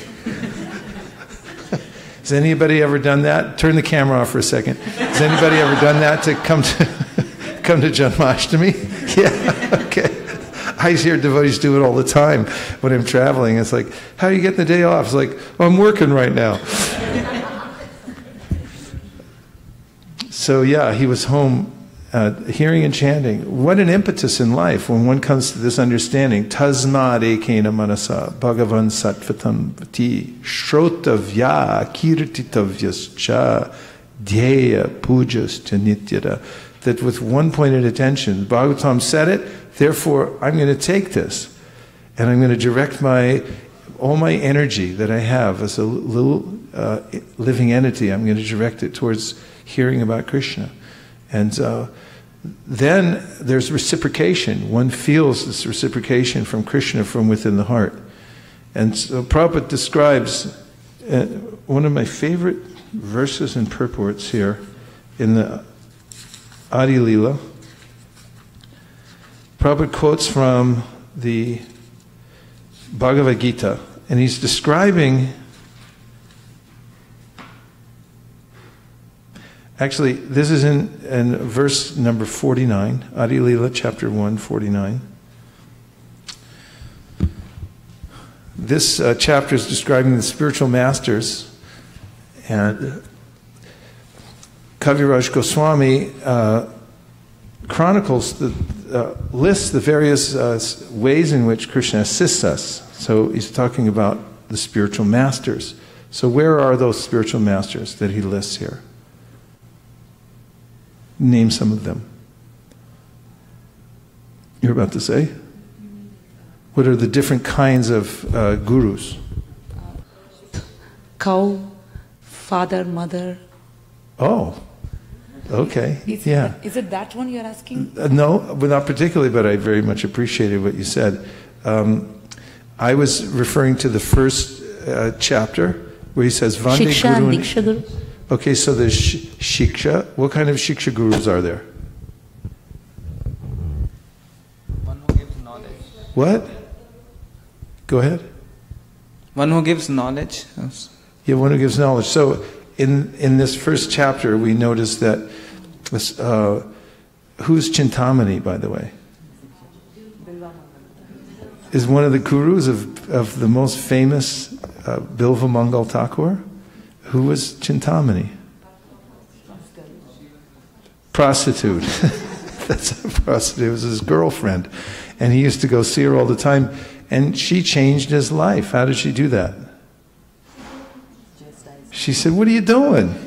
You're wasting so much time." He said, "Don't look around. This is nonsense, really, what you're doing."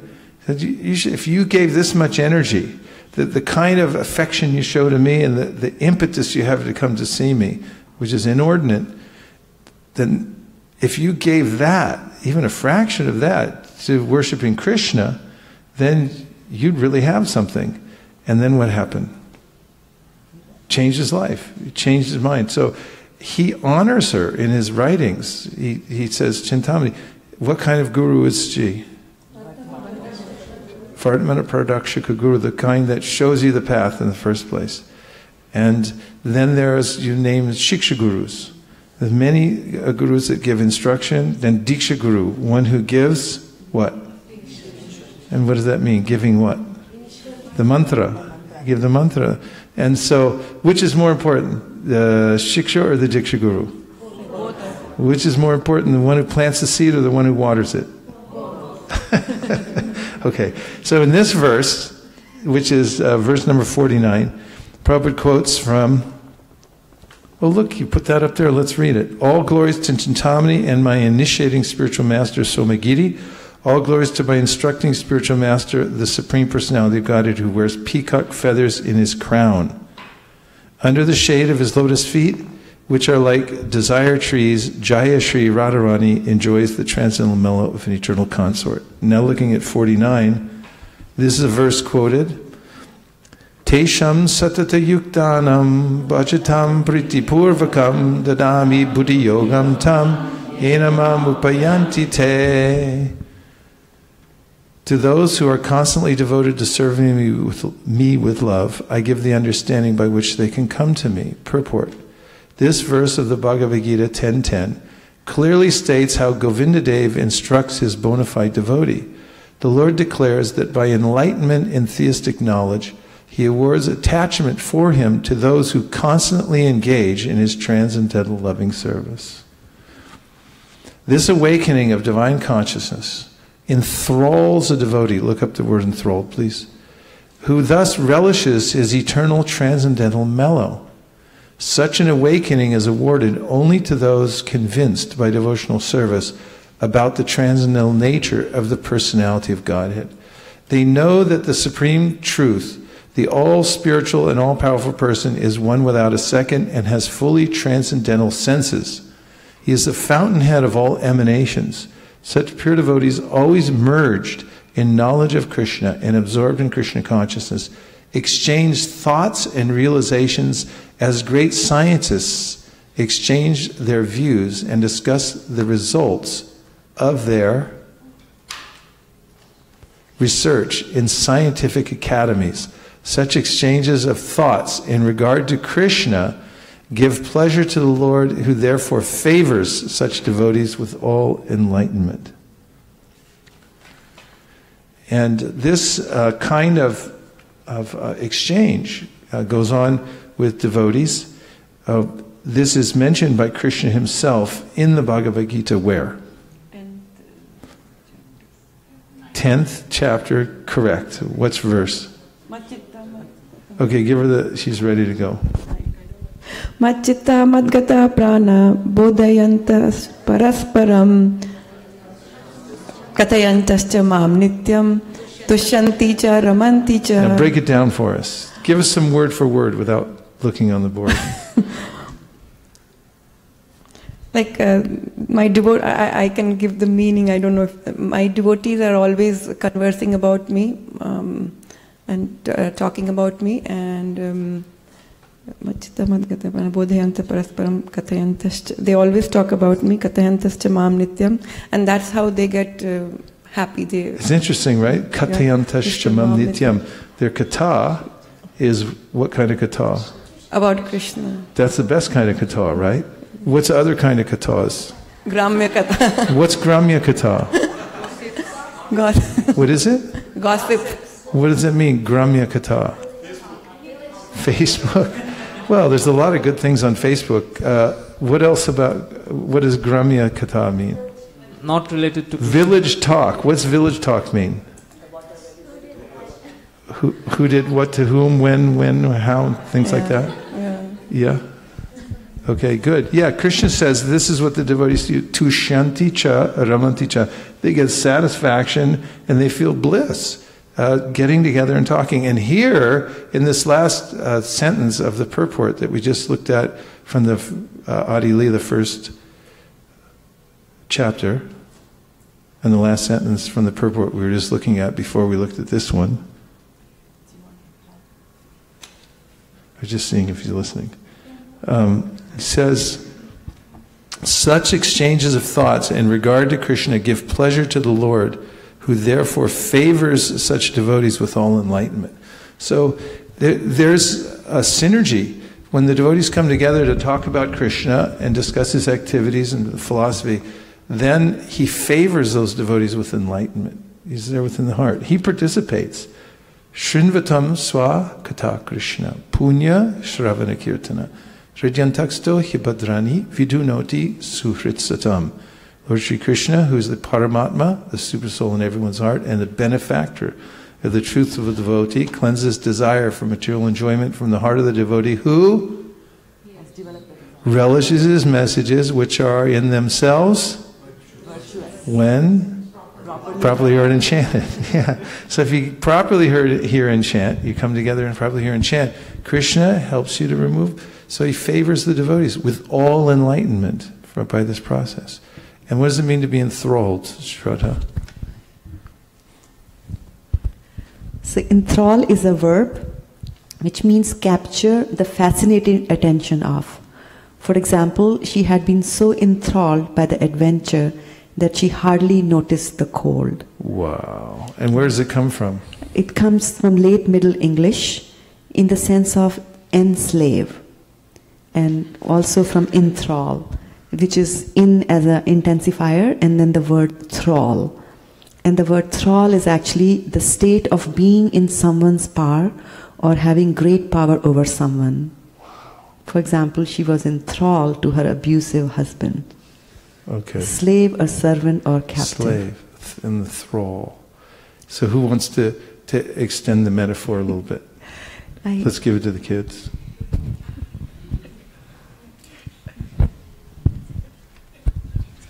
Extrapolate. Feel free to, it's just a conversation. Just be normal.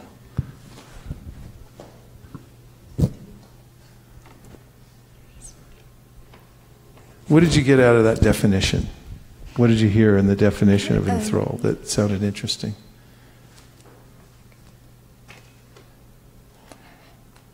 It means like you're you're enjoying that moment, or like it's a verb. Have you ever been in a situation where you were so absorbed in enjoying the moment that you didn't notice other things that were going on?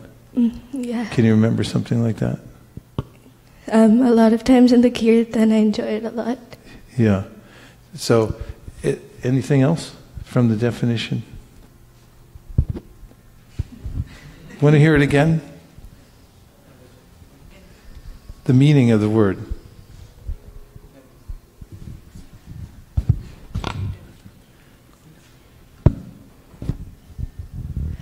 So enthrall is a verb that means capture the fascinated attention of someone. Also used as in the sense of slave or enslave. So the word enthrall, the N comes or in comes from as a used like an intensifier, and the other word was thrall, which is the state of being in someone's power or having great power over someone. Can you relate something from Krishna's Leela about devotees being enthralled? Oh yeah, so yes. When Krishna was lifting up the Govardhan, I think the devotees forgot about all the storms that Indra was doing, and they were just happy that they could associate with Krishna. Yeah, that's a good point. Krishna arranged that because the devotees had been praying to be with Krishna, and they all have different relationships with him, so Krishna can meet the different devotees at different times of the day.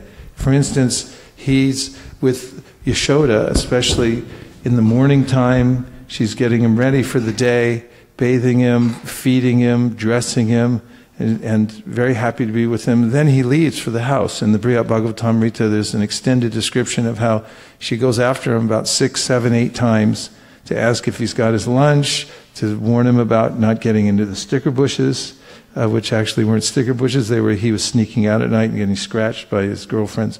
And all kinds of ways in which. And then the cowherd boys are with him when?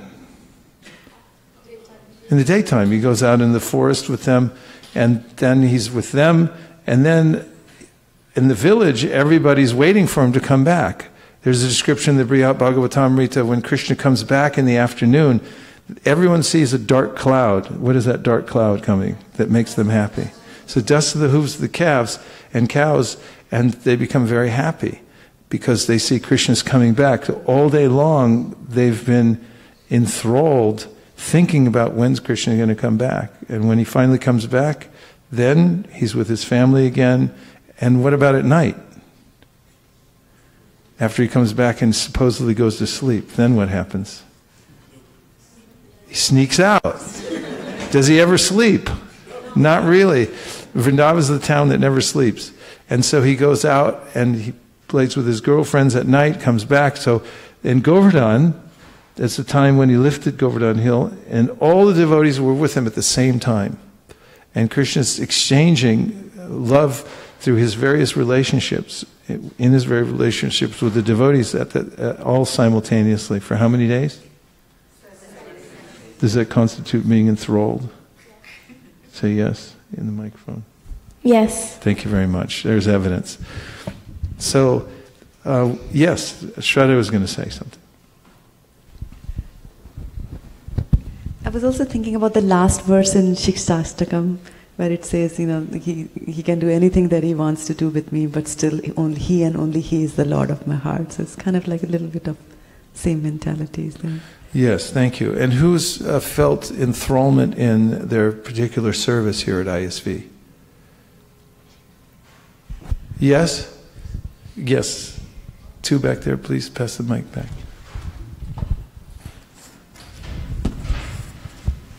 I mean, we always feel enthralled in our services because when we are doing our services, like for example, when we do Sunday school, we are so involved with the Sunday school that it's what I understand from the definition is that as if it is by force, you are having the enjoyment, but it's like it captures you by force. So the enjoyment of doing the service is such that even if you don't want to do it, you will miss it and you will want to come back and do it. So that's how we are so enthralled in our services. Very good. Do you ever get an anxiety in your service, or is it always just complete bliss? Anyone? I was just thinking, Prabhu, that with the enthrallment comes anxiety as well. Yeah? Tell us about it. I just missed being with the kids so much. So when I see them, I'm so excited. But there are times when you have to chastise them, or you have to tell them that you're not supposed to do this and you're upset. You do get anxious because they don't follow directions all the time. So, it goes both the ways. I mean, as far as Sunday school is concerned, as Mataji was mentioning. So I think all of us go through both at the same time. We really want to do it again and again, but there's also anxiety going on with it. Okay. So Prabhupada gets on a boat when he's nearly 70 years old, and he comes to America with no resources, no connections. This is a kind of enthrallment in the service of his spiritual master. So this is a meaning of meditation also, of this kind of enthrallment, is to be fully absorbed in the order one gets from one's spiritual master, and to be thinking about it 24 hours a day. Sometimes it may bring great happiness, other times there's anxiety. I know that in our Sankirtan department here, there's always anxiety, because we're increasing our goals continually and have been since the very beginning.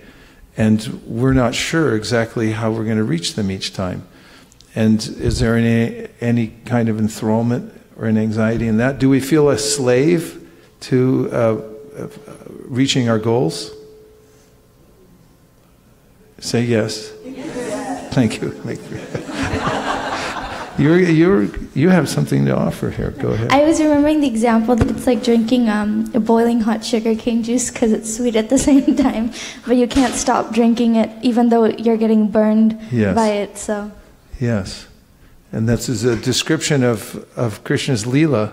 The separation that devotees feel is compared by Krishnadas Kaviraj Goswami to simultaneously being given a poison and nectar at the same time. So there's a deep absorption through the process of devotional service. Now something that's esoteric but also very practical at the same time. Just give me 1 second. In the first chapter, we get, I'm stalling, this verse by Kaviraj Goswami that describes the progression in the way that devotees worship Krishna. And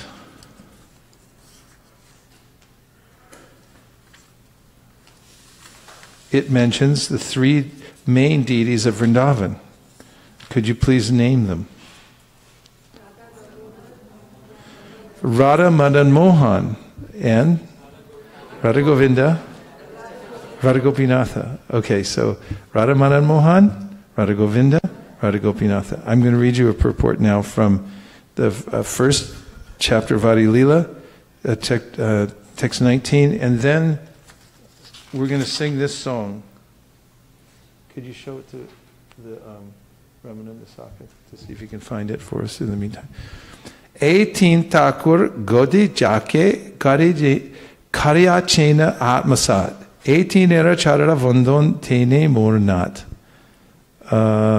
Could you please say it, the Bengali?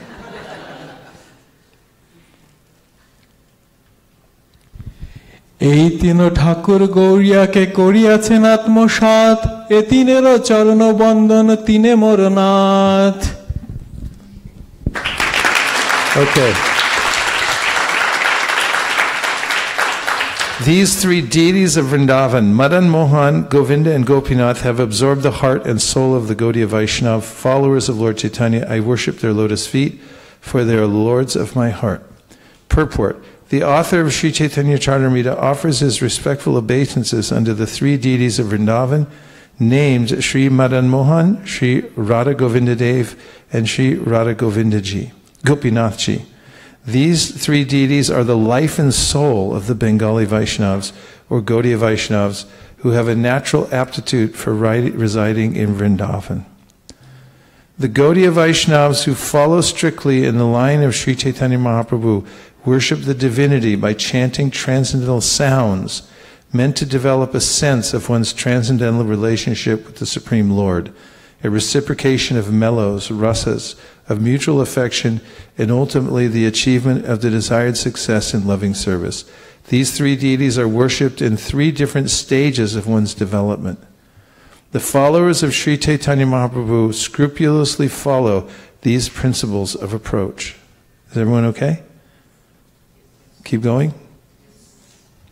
Gaudiya Vaishnavas perceive the ultimate objective in Vedic hymns composed of 18 transcendental letters that adore Krishna as Madan Mohan, Govinda, and Gopi Jana Ballabha. Madan Mohan is he who charms Cupid. the god of love. Govinda is he who pleases the senses and the cows, and Gopijana Vallabha is the transcendental lover of the gopis. Krishna himself is called Madan Mohan, Govinda, Gopijana Vallabha, and countless other names as he plays in his different pastimes with his devotees. Who would tell us what's being referred to here as the 18 transcendental letters that adore Krishna as Madan Mohan, Govinda, and Gopinath? Is that a question or a statement? Give him the mic.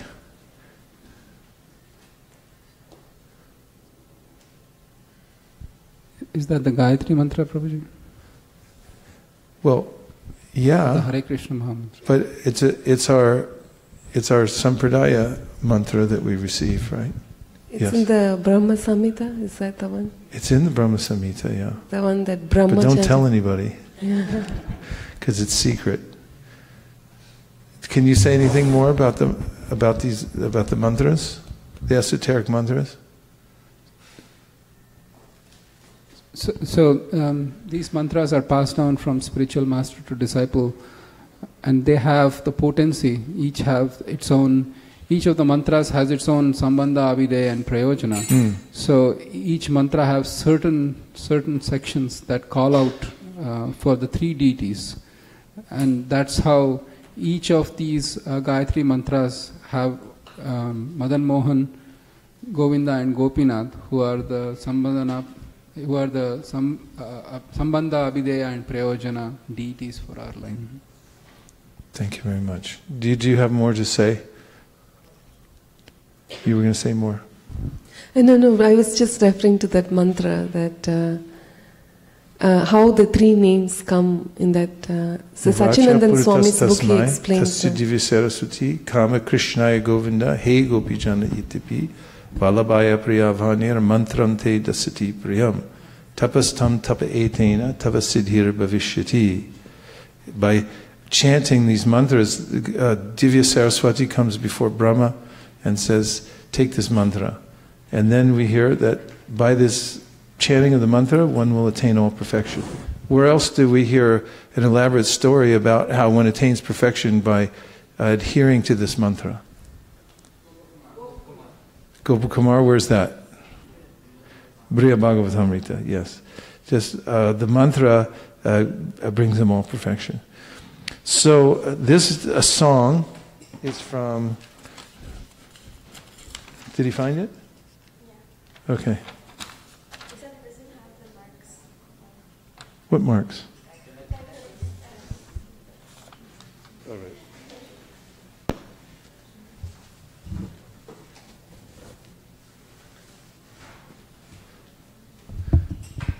Can we see it?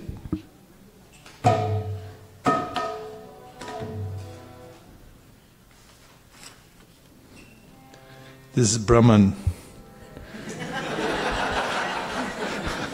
We chanted the wrong mantra. Jaya Radha Madhava Radha Madhava Radhe.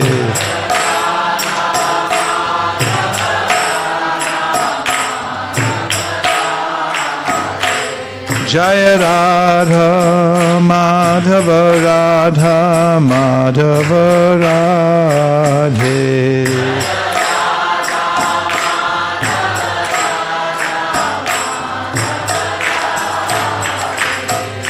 Jaya Devara Prandana He, Jaya Devara Prandana He, Radha Madhava, Radha Madhava Radhe.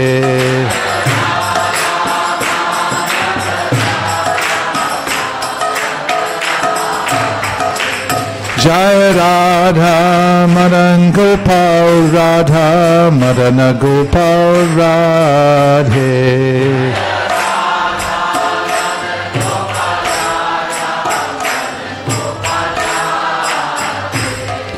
Sita Nathir Prandhana He, Radha Madan Gopal Radha Madan Gopal Radhe.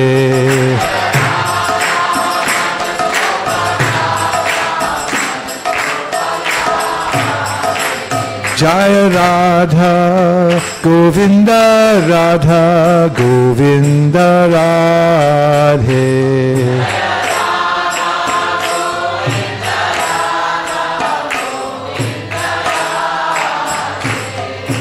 Rupa Goswamir Prandana hai. Radha Govinda Radha Govinda Radhe.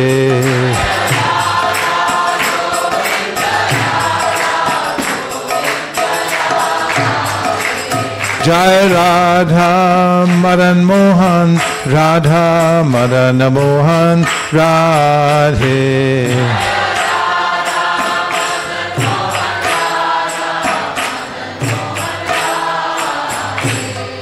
Sanatanir Prandana hai.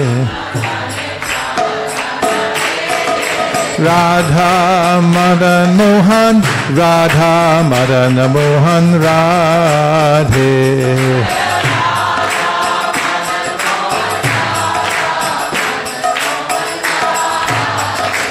Jai Radha Gopinatha Radha Gopinatha Radhe.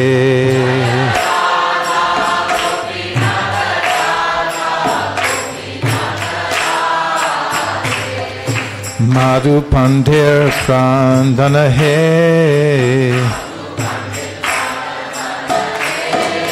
Radha Gopinatha Radha Gopinatha Radhe.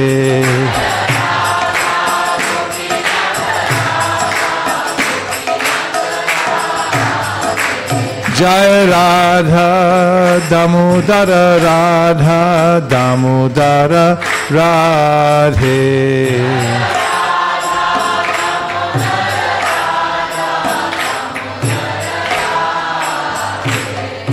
Jiv Goswamir Prandana hai. Jai Radha Damodara Radha Damodara Radhe.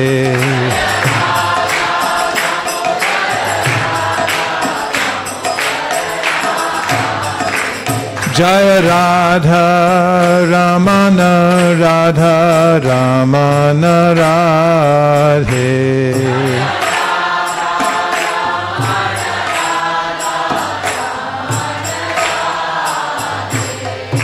Gopal Bhaktir Prandana hai.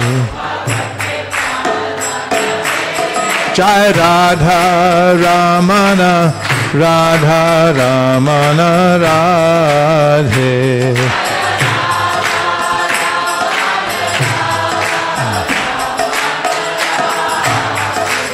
Jaya Radha Vinoda Radha Vinoda Radhe.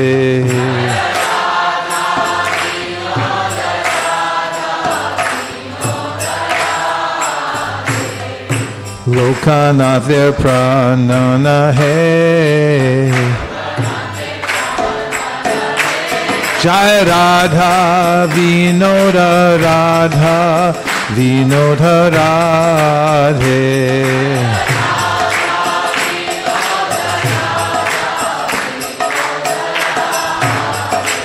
Jaya Radha Gokulananda Radha Gokulananda Radhe.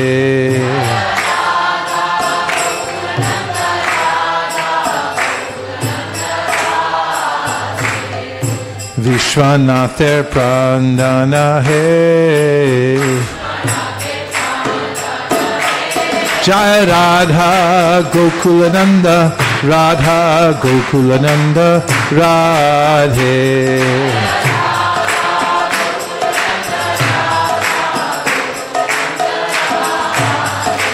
Jai Radha Giridhari Radha Giridhari Radhe.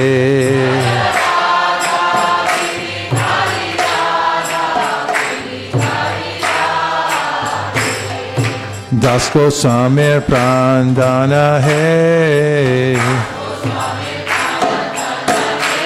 Jaya Radha Giridhari, Radha Giridhari Radhe.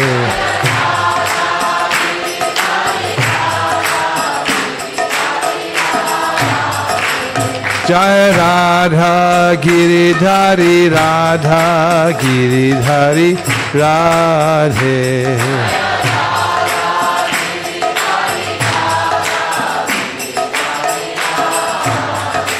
Jai Radha Shama Sundar, Radha Shama Sundar Radhe.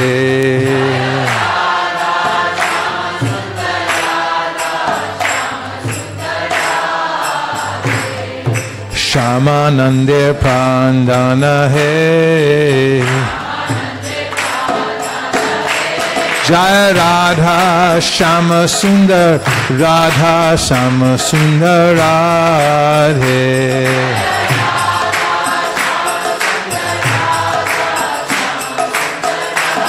Banki Bihari, Jai Radha Banki Bihari, Radha Banki Bihari Radhe.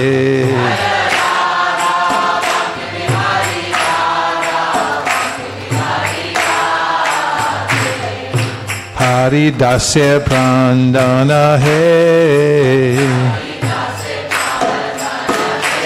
Jai Radha Banka Bihari, Radha Banka Bihari Radhe.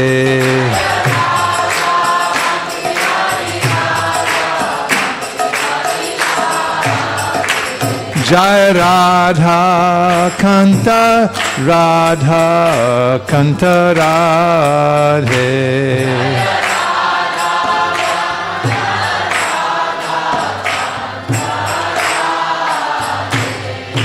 Vakeshwara Prandana Hai.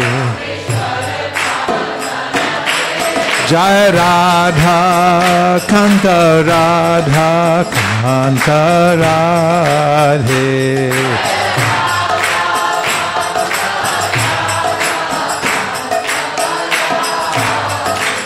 Jaya Gandharvika Giridhari, Gandharvika Giridhari Radhe.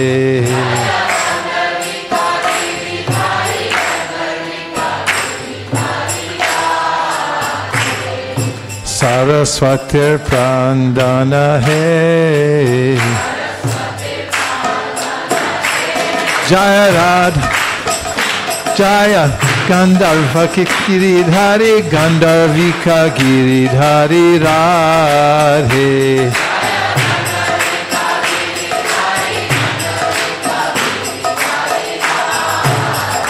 Hare Krishna, Hare Krishna, Krishna Krishna, Hare Hare, Hare Rama, Hare Rama, Rama Rama, Hare Hare.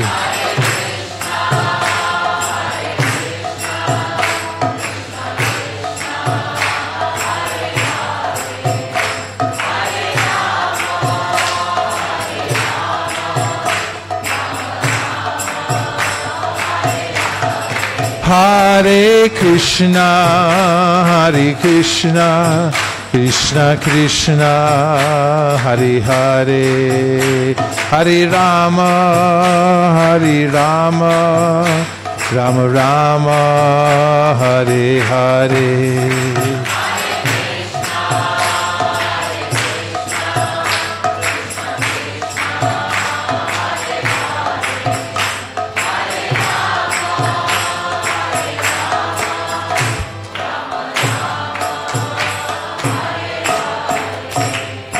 Nitai Gaur Premanande. And now we'll take some reflections. Anything that you heard today from the discussion or from the songs that's stuck in your mind you're taking away with you, please reflect it back.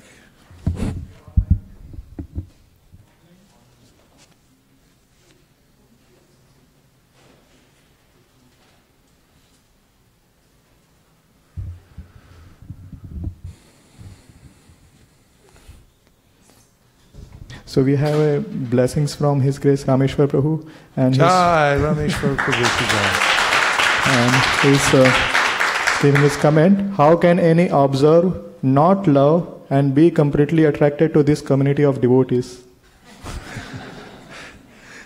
Rameshwar, was that from Rameshwar Prabhu? Yeah. Thank you very much for looking out for us and watching over us. He's very dear to Srila Prabhupada, one of his eternally famous servants who helped to expand Prabhupada's book distribution all over the world, great innovator, and fully dedicated to Srila Prabhupada throughout his life.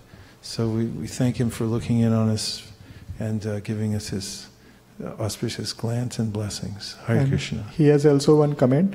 Today's class, seeing Krishna as the ultimate cause of everything, as permeating everything, and seeing everything as non-different for Krishna himself, is the perfect realization and vision to bring with you and to meditate on while performing public Sankirtan Yajna and transcendental book distribution. Thank you for this wonderful class. Hare Krishna.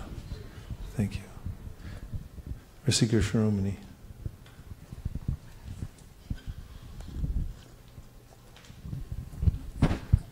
Thank you for singing this beautiful bhajan, Prabhu. This reminded of all the deities that we normally see in Vrindavan and Jaipur. I was reminded like how dear are these deities to these Vaishnavacharyas. Normally, I don't correlate that. Like last week, I was booking the hotels in Jaipur for our Kartik Yatra. I was thinking I was doing it more as a mechanical thing. But now I was thinking, wow, it's going to be so nice to go and see the deities who are so beloved of these, saintly devotees. You're the Shivananda Sain. That's a really high service. I was thinking the other day when I was listening to the Chaitanya Charitamrita about Shivananda Sain and how what kind of services you take all the anxiety on yourself so all that other devotees can simply be fully absorbed. It's a really powerful service. And Joy, just mentioning Radha Govinda during Kartik, it's such. When you drive from Vrindavan up to Jaipur to see Radha Govinda, you never leave Vrindavan, because it's a long drive, and it used to be a really hard drive because there was potholes everywhere. And then you see him fixing it with a coffee can and a little bit of, tar or thing like that's gonna take a millennium to fix the road doing it that way. But in any case, driving up there is still Jaya Radhe when you get up to. If you go to Delhi, on the other hand, you feel the energy drop. And when one becomes accustomed to the Dham, after some time you don't want to leave that environment, except to come back to preach Krishna consciousness. Because then you can internalize that feeling and take it to all the people of the world by following the order of the spiritual master. In fact, Prabhupada mentions that this is for the very advanced devotees, to be able to go out of the Dham and to maintain that mood, remembering Vrindavan all the time by widely preaching the glories of the Dham to others and bringing them closer. It's a great satisfaction in meeting people who have no connection to that vibration whatsoever, who are actually being stifled by the low vibration in the material world and taking it as nectar when it's actually poison, to interject into their lives the vibration of Sri Vrindavan Dham. Isn't that? Thanks for reminding us of Radha Govinda Kartik in Jaipur. That Mangal Artik is not to be missed. What you get there is utsahan. The feeling when going to Mangal Artik, 5,000 people come to Mangal Artik, and pushing you out of the way. I just know in that crowd there, I had a few slight moments where I thought, oh, okay, I get it. This is where I'm going to die. I'll be crushed. Of course, it wasn't that casual of a thought, but when it came, everyone was lunging towards the lamp. When the Pujari holds up the lamp, they don't pass it around like we do, every single person, but they just hold it out and everyone's, ah! You were going to say more. Like last time when we went, the Mangalarti, it was on Ekadashi day, so it was even more, lot of devotees over there, and it was so crowded, but it was so nice. Yeah, people get into trance there. That song that I sing, Bhajare, hey, Radha Govinda Gopala, that comes from Jaipur. Ujjam Shloka went there back in the 70s, and recorded a lot of their songs, and also the way they do the Tulsi Puja and things like that, and brought it back to Chicago. So we used to sing those songs, but they were imported from the Jaipur devotees who were worshipping their Sri Sri Radha Govinda. Thank you. What else? 1, 2, 3. It's amazing that behind every sentence in Srimad Bhagavatam, in all scriptures, it's how Srila Prabhupada, he put its recitation from the scriptures. It's not something made up. And I remember that story that when somebody put bookmarks in every page with recitation, so it was twice bigger. Actually, that's so great. So somebody deep put bookmarks at every page? Yeah, like in every purpose. Or yeah. And then because what's not the bookmark, right? Is that what you mean? Yes, yeah, I mean like bookmarks and with referral to certain parts in the scripture. So like when reading, and it gives more attention while reading. So nothing, everything is, every word is very important. Yes, this can be developed and should be developed. Those who have entered into this line, we're coming from a long line of great devotees, like as Radhika Raman Prabhu, who's coming again soon, had enlightened us about the scholarship of Srila Jiva Goswami and all the Goswamis. They go deeply within the scriptures. Nana Shastra Vichara Naika Nipano Shadharma Samstapaka, specifically to establish this sampradaya. And we have to know all those things also. So we have to read very carefully from all the books, and we have to connect all the points together. So every day one should practice this. One should come together with other devotees or by oneself. You can also be studious. And read the books and also make all the connections. See where everything connects. And also you have to keep practicing. You have to keep practicing your verses, all the verses that you need to know. Of course, you'll never come to the end of it, but you should have the basics down. Like the 34, you should memorize the Gita, know the Ishopanishad, know the Upadeshamrita, all these verses. And the best way to do that is to constantly stay in touch with them. You can also make them visible. One way I've found is you can buy those big, huge Post-it notes, the gigantic ones that people use for seminars. What are those called? Gigantic Post-it notes? Yeah. They have sticky on the back. They're just like a huge Post-it note. You can write verses on there and stick it on your wall. And then when you're walking around in your office, in your house, you can see that. And you'll be able to remember those things. So constantly staying in touch. Yes?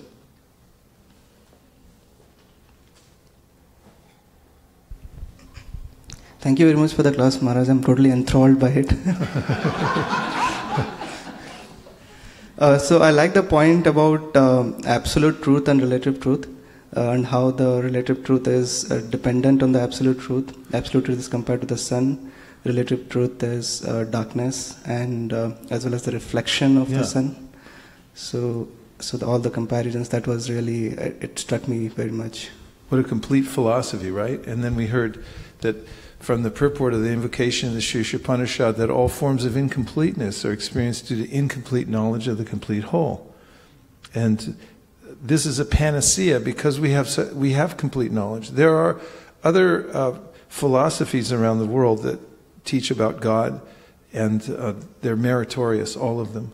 However, when you have a complete explanation, including all the aspects leading to the ultimate aspect of Bhagavan, and describing Bhagavan in minute detail, who's called Uttama Shlokas, described in choice verses, then you have something that gives you complete knowledge of the complete whole, and therefore complete satisfaction. Yes?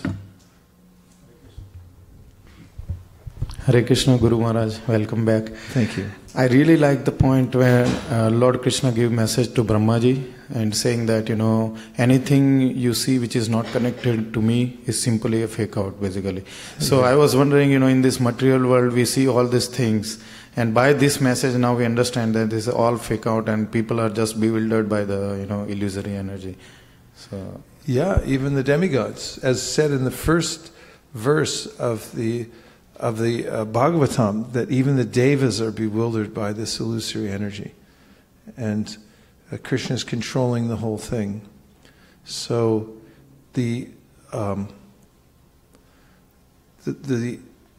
show that first verse of the Bhagavatam.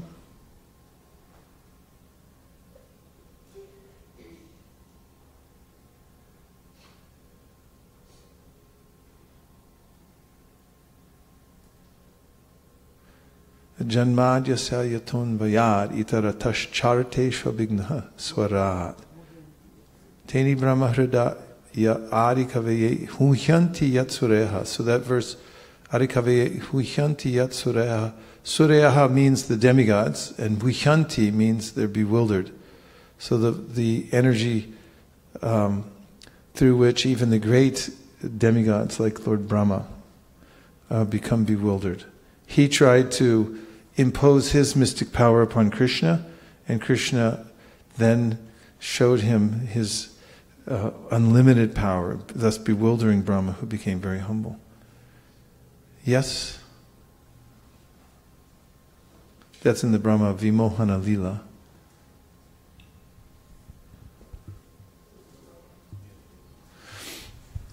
Prabhuji, we sang this song with so many deities' name.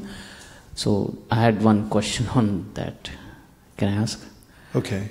So I was wondering what could be the purpose of having so many deities with different names, and then having a particular feature. I mean, not a feature, but a purpose attached to them, like Madan Mohan being the Abhideya, Prayojana, Sambandha. Well, actually, as Prabhupada describes in the third canto of the Srimad Bhagavatam, relationship to the discussion, Vidura, Uddhava and Vidura, Maitreya and Vidura, that the various manifestations of the Lord are there to reciprocate the particular way in which the devotee worships the Supreme Personality of Godhead. Ye yatamam prapadyante, Krishna says in the Bhagavad Gita, according to your surrender to me, then I manifest myself accordingly, or I reciprocate accordingly. And according to Prabhupada in his description, actually it's in the section where Vidura is traveling, he goes on pilgrimage, because he came to a breaking point at home, where he could no longer tolerate living at home, and he took it as Krishna's arrangement to go on pilgrimage. And in the pilgrim's journey, he went and saw all these different deities of the Lord, and Prabhupada explains there in the purport that the Lord manifests himself according to the desire of the devotee to worship him in a particular way. And this is elaborated upon in the Bhakti Rasamrita Sindhu. There's a way in which when devotees make advancement through the process of starting with faith, and then association with devotees, and then taking up the vrat, becoming initiated, and then going through anartha nivritti, and then coming to nishta, and then ruchi, and the stages beginning with nishta, and then ruchi, one may then detect a particular way in which one wants to worship the Supreme Personality of Godhead. And this is actually coming from the Supreme Personality of Godhead, but the devotee takes it that it's coming from his or her own intelligence, and that's their predilection in the way that they like to worship. But Krishna wants to be served by the devotee in a particular way. The devotee then, that desire grows within the devotee, but Krishna manifests in various ways. So we see that there are devotees, there are deities everywhere. These are actually manifest from the heart of the devotee. For instance, if we look everywhere, we'll see in Laguna Beach, California, in Berkeley, here in Silicon Valley, in Los Angeles, San Diego, there are San Francisco, and coming up soon in San Francisco, there are various manifestations of the Lord in a very intimate way. Nikunja Yuno. These are little kunjas. If you look in here, like what's in there, people may be driving back and forth to work and looking at cubicles all day, and it's like, I wonder what's in that place in there. If you tiptoe in here and peek around the corner, you'll see a little kunj. This is a kunj where Radha and Krishna are having their pastimes. How did this get here? It's from the heart of Srila Prabhupada. He manifests this because he has pure devotion. Therefore, the deity then comes to reciprocate.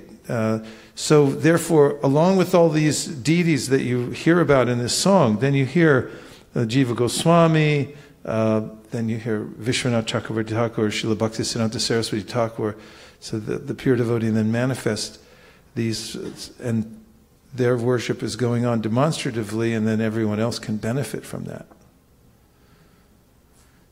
And there's a progression in the worship, and therefore there's a way in which that one approaches the various forms of Krishna at the various stages of one's advancement. And that's all we have time for today, but that doesn't mean we have to stop having Krishna Katha. We can just go on to the next level, right?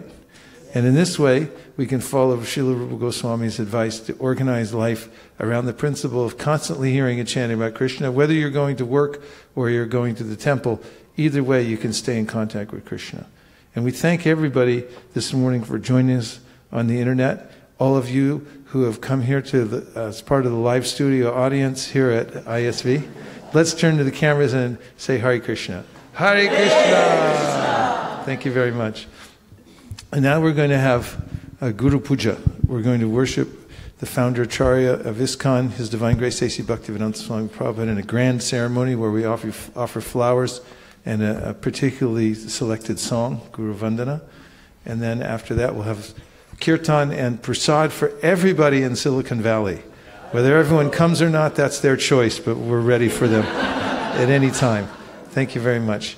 Nitai Gaura Haribo, Haribo, Haribo, Nitai Gaura Haribo, Nitai Gaura Haribo, Haribo, Haribo, Nitai Gaura Haribo.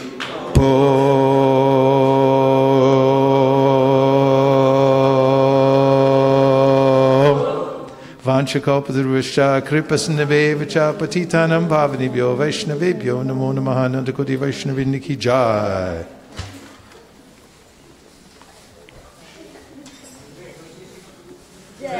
Srila Prabhupada ki.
Huh? Hare Krishna. Hare Krishna. Hare Krishna. Today is Guru Purnima. What's today? So this worship today has special meaning, and we'll begin with this beautiful verse of gratitude. Everybody ready?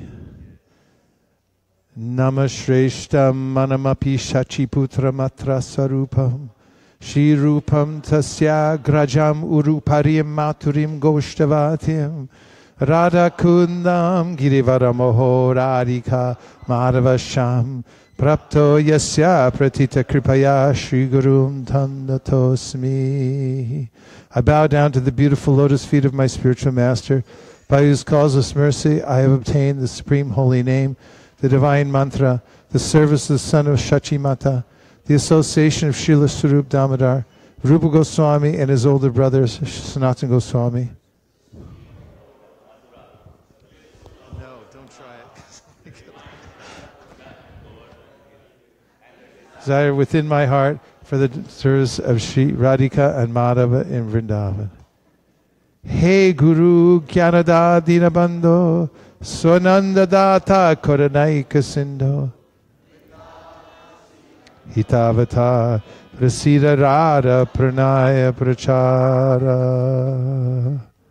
O spiritual master, O giver of divine wisdom, O friend of the fallen, you are the giver of your own bliss, and you are the only ocean of mercy.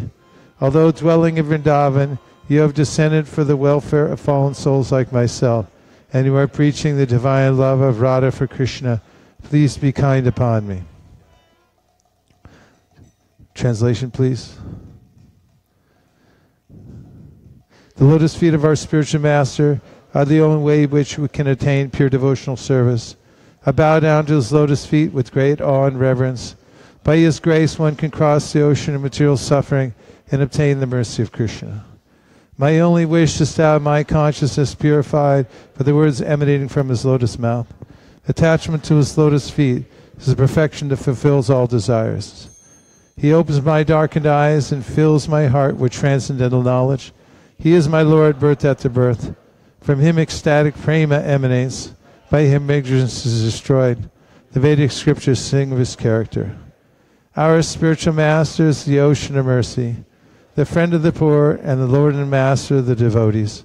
O Master, be merciful unto us. Give us the shade of your lotus feet.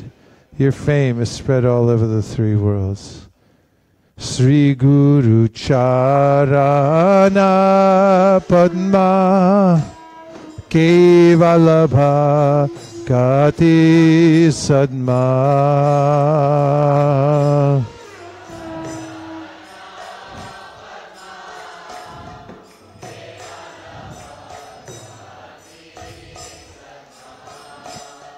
Vando Mui Savadana Mate.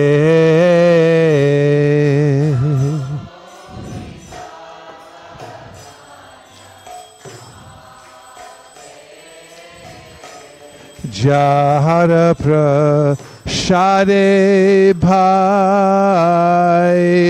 Bhavato Riyaja.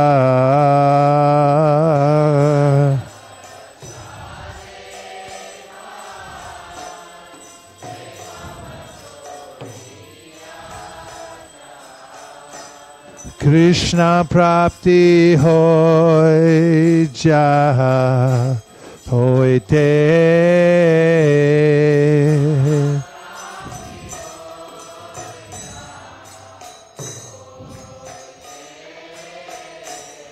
Guru Mukha Padma Vakya Chiteteko Viya Aikya.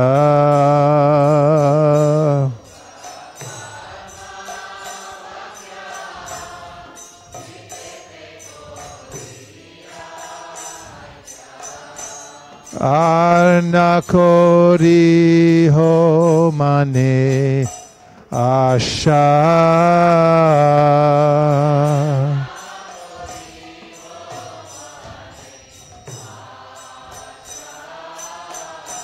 Shri Guru Charane Rati Shayu Tamagati.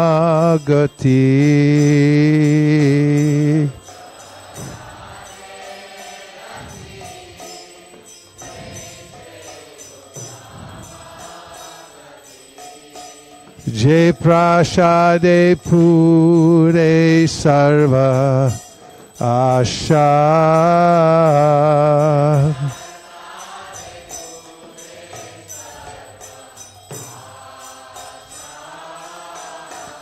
Jai Prashade Pure Sarva Asha.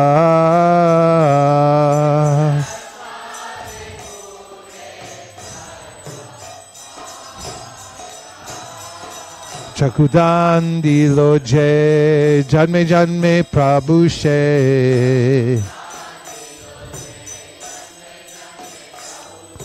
Chakudan dilo je janme janme prabhu she. Divya gyan re prakashito.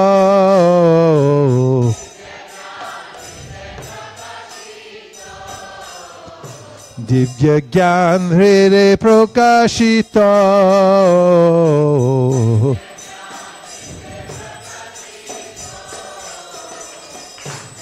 Prema Bhakti Jaha Hoite Abhija Vinasa Jate.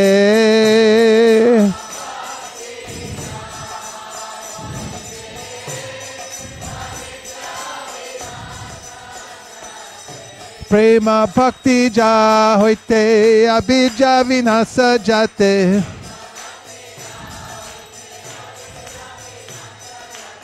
Vedikai Jahara Charito.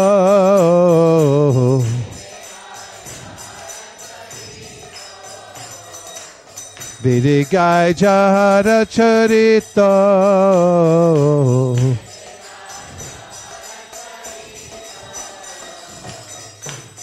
Shri Guru Karuna Sindhu Adhama Janara Bandhu.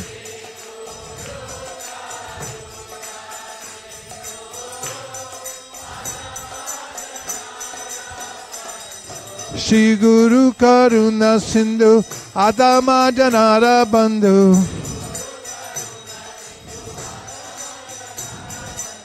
Lokana Lokera Jivana.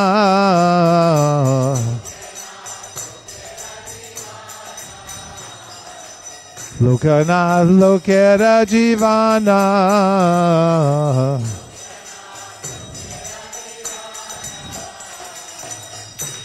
Ha ha Prabhu Kora Doya De Amore Parachaya.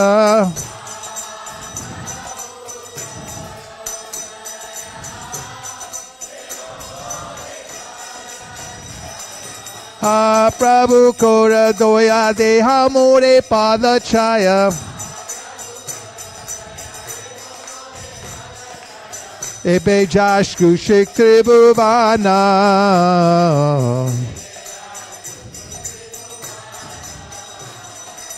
Ebe Jashku Shik Tribhuvana.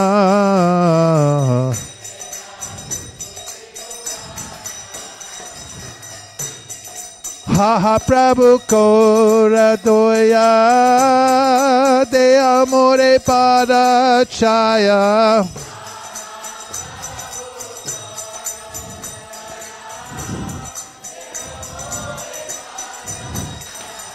Ha Prabhu Kora Doya De Amore Parachaya. Jaya Prabhupada, Prabhupada, Prabhupada, Jaya Prabhupada.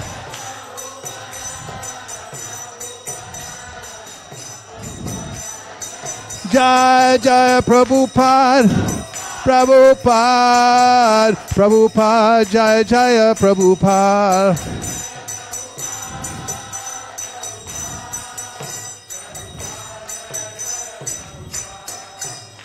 Namo Vishnupadaya Krishna Preshtaya Bhutale Srimate Bhaktivedanta Swaminiti Namine.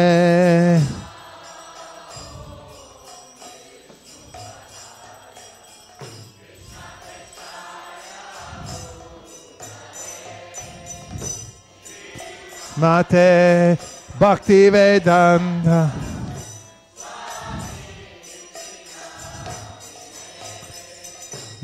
Namaste Saraswate Deve Gauravani Pracharine Nivishesha Shunyavadi Paschatya Reshatarine.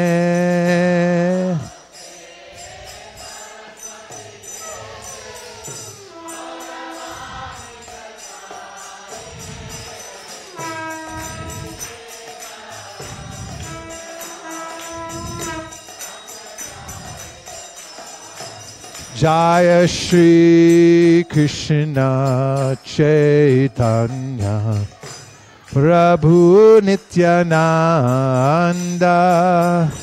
Shri Advaita Gadadhar Shivasari Gaur Bhakta Vrinda.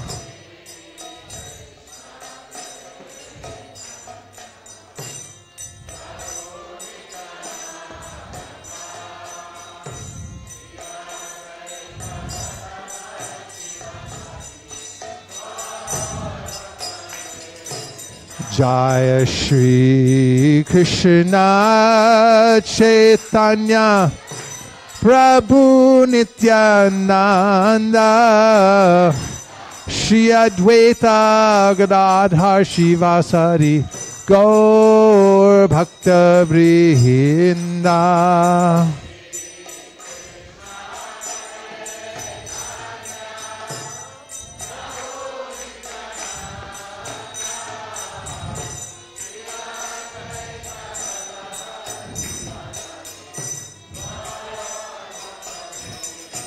Jaya Shri Krishna Chaitanya Prabhu Nityananda Shri Advaita Gadadhar Shivasari Gaur Bhakta Vrinda.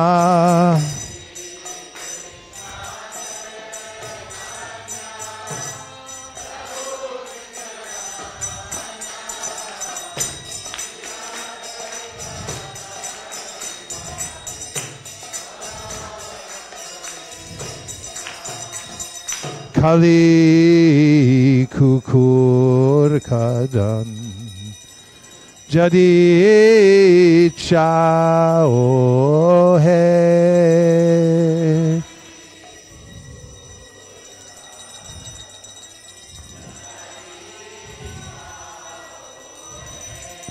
Kali juga pavana Kali bhoy nashana Shri Sachinandana Gao hai.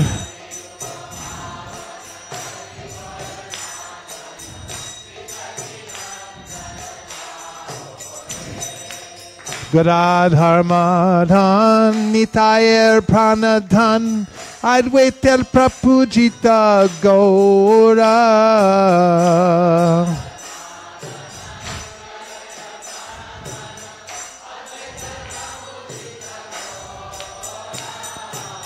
Nimani Vishwambar Srinivasishwar Bhakta Samuha Chitta Chora.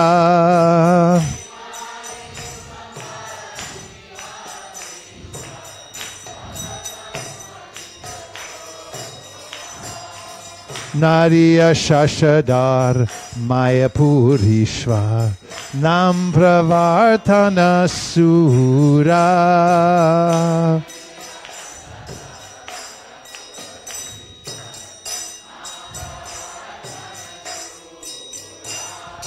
Grihijana Shikshaka Nyasikula Nayaka Madhava Radha Bhava Pura.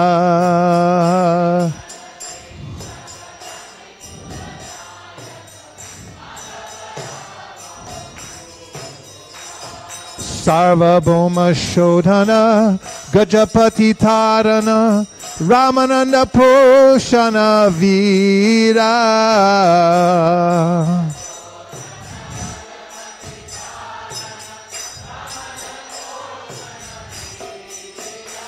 Hey Rupananda Vardhana Sanatana Palana Haridas Modana Dhira.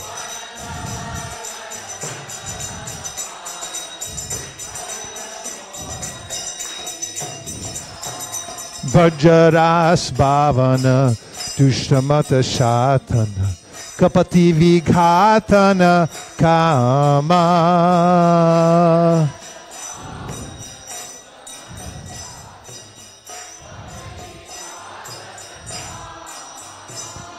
Shura Bhakta Palana Shuksha Jnana Tarana Chala Bhakti Dushana Rama.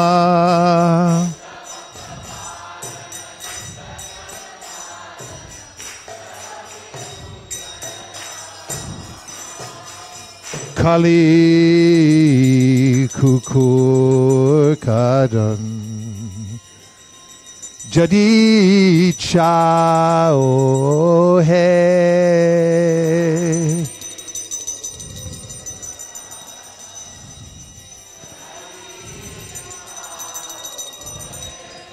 Kali Juga Pavana Kali Bayanashana Shishachi Nandana Gao Hai.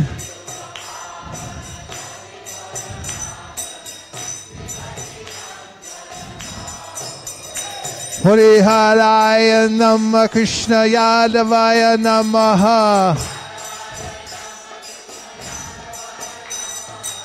Yadavaya Madhavaya Keshavaya Namaha Gopal Govinda Ram Srimad Sudan Giridhari Gopinath Madan Mohan Shri Chaitanya Nityananda Sri Advaita Sita Hari Guru Vaishnava Bhagavata Gita Shri Rup Sitanathan Pattaragunath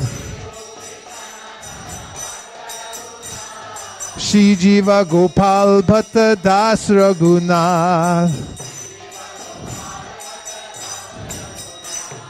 H.I. Gosai Kori Charana Vandan Jahoite Bignanash Abhishta Puran H.I. Gosai Jar Muitar Das Tansabara Parariru Mora Panchagras Tandera Charana Shebe Bhakta Sanibas Janame Hoye Abilas H.I. Gosai Jabe Braje Kolabas Radha Krishna Nitya Lila Koila Prakash Shri Shri Radha Krishna Nitya Lila Koila Prakash. Get ready. Bolo Anande Bolo Hari Bhaja Vrindavan. Bolo Anande Bolo Hari Bhaja Vrindavan. Hey, Bhaja Vrindavan, Bhaja Vrindavan. Bhaja Vrindavan, Bhaja Vrindavan. Bolo Anande Bolo Hari Bhaja Vrindavan. Shri Guru Vaishnava Pari Majamiyaman. Shri Guru Vaishnava Pad Padma Koryas. Harinam Sankirtan Kohe Narotamodal. Hare Krishna, Hare Krishna, Krishna Krishna, Hare Hare, Hare Rama, Hare Rama, Rama Rama, Hare Hare.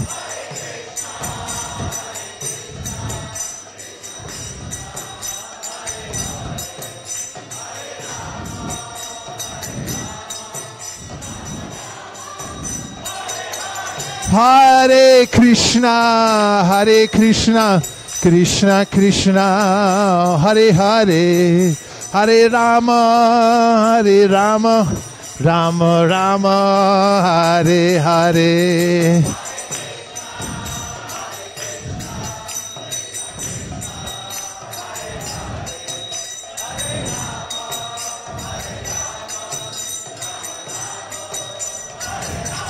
Hare Krishna, Hare Krishna, Krishna Krishna, Hare Hare, Hare Rama, Hare Rama, Rama Rama, Hare Hare. Krishna.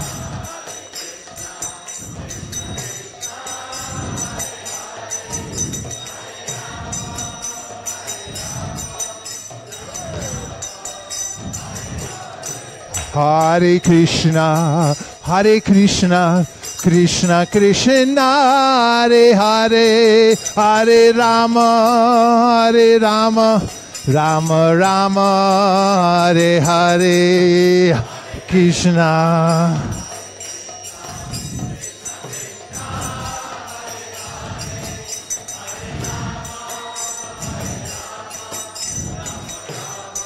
Hey, Hare Krishna, Hare Krishna, Krishna Krishna, Hare Hare, Hare Ram, Rama Rama, Hare Hare.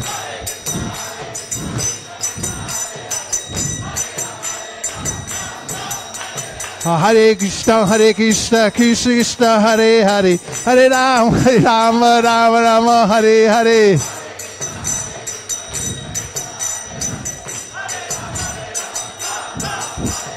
Hare Krishna,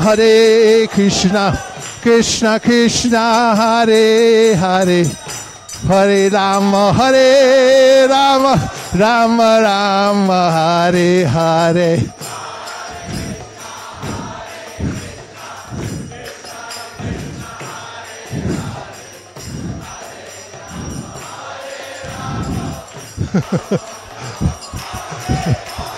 Hare Krishna,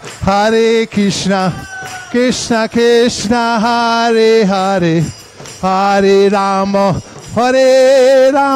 Rama Rama, Hare Hare.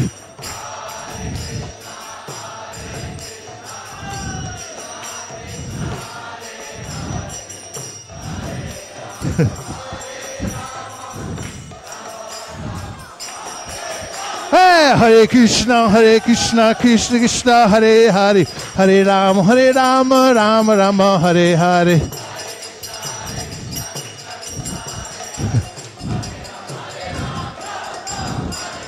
Hare Krishna, Krishna Krishna, Hare Hare, Hare Rama, Rama Rama, Hare Hare.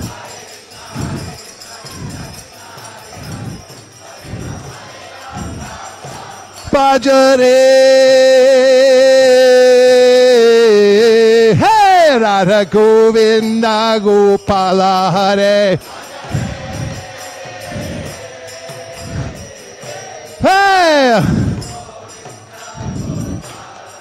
Bhajare Hey Radha Govinda Gopala Hare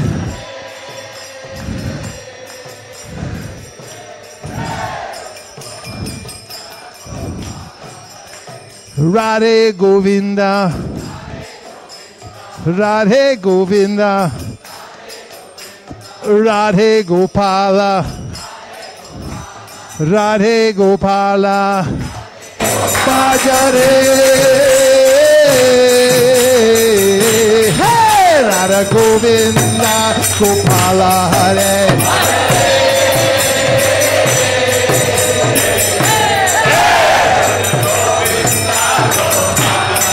Bhajare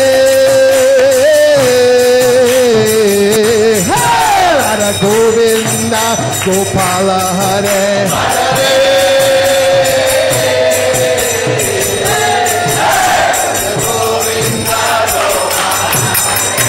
Radhe Govinda Radhe Govinda Radhe Gopala Radhe Gopala Radha Madhava Radha Madhava Radha Madan Mohan Radha Madan Mohan Radha Giridhari Radha Giridhari Radha Shamo Sundar Radha Shamo Sundar Kishore Kishori Oh Kishore Kishore Dandavika Giridhari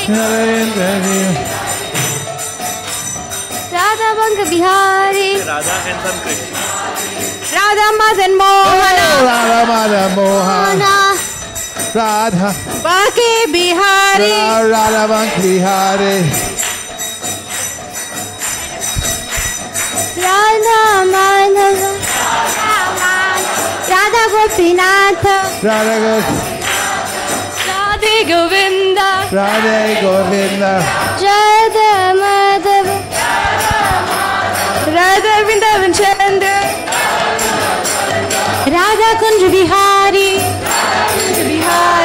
Radha Landaneshwar Radha Ras Bihari Bhajare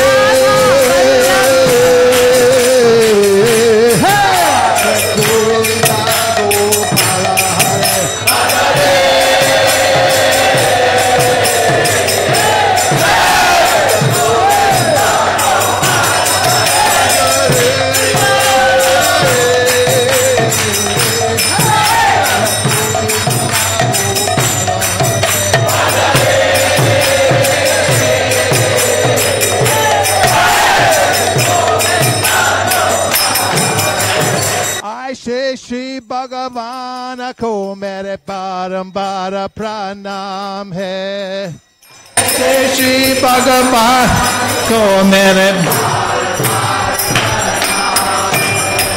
I say Shri Gyana Shyam ko mere barambara pranam hai Gyana Shyam ko mere barambara pranam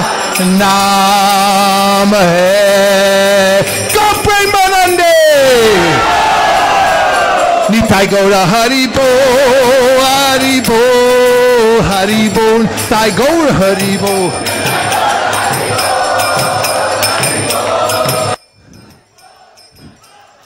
Nitai Gaura Haribo Haribo Haribo Nitai Gaura Haribo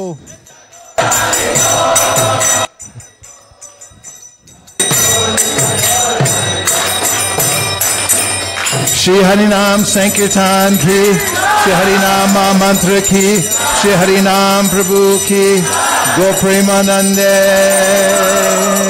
Jaya Jaya Prabhupada, Prabhupada, Prabhupada, Jaya Jaya Prabhupada.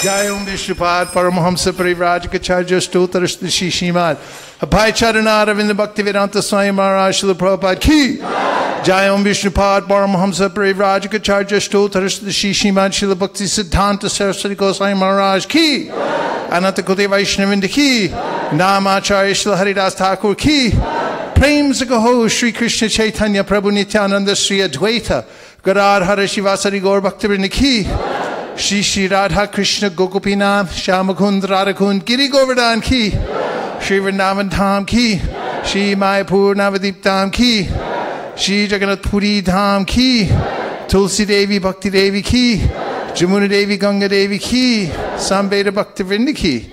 All glories to some devotees. All glories to some devotees. All glories to some devotees. Gaur Premanande Haribo. I'd like to welcome our guests who've come here from Singapore. Please welcome. You can introduce yourselves.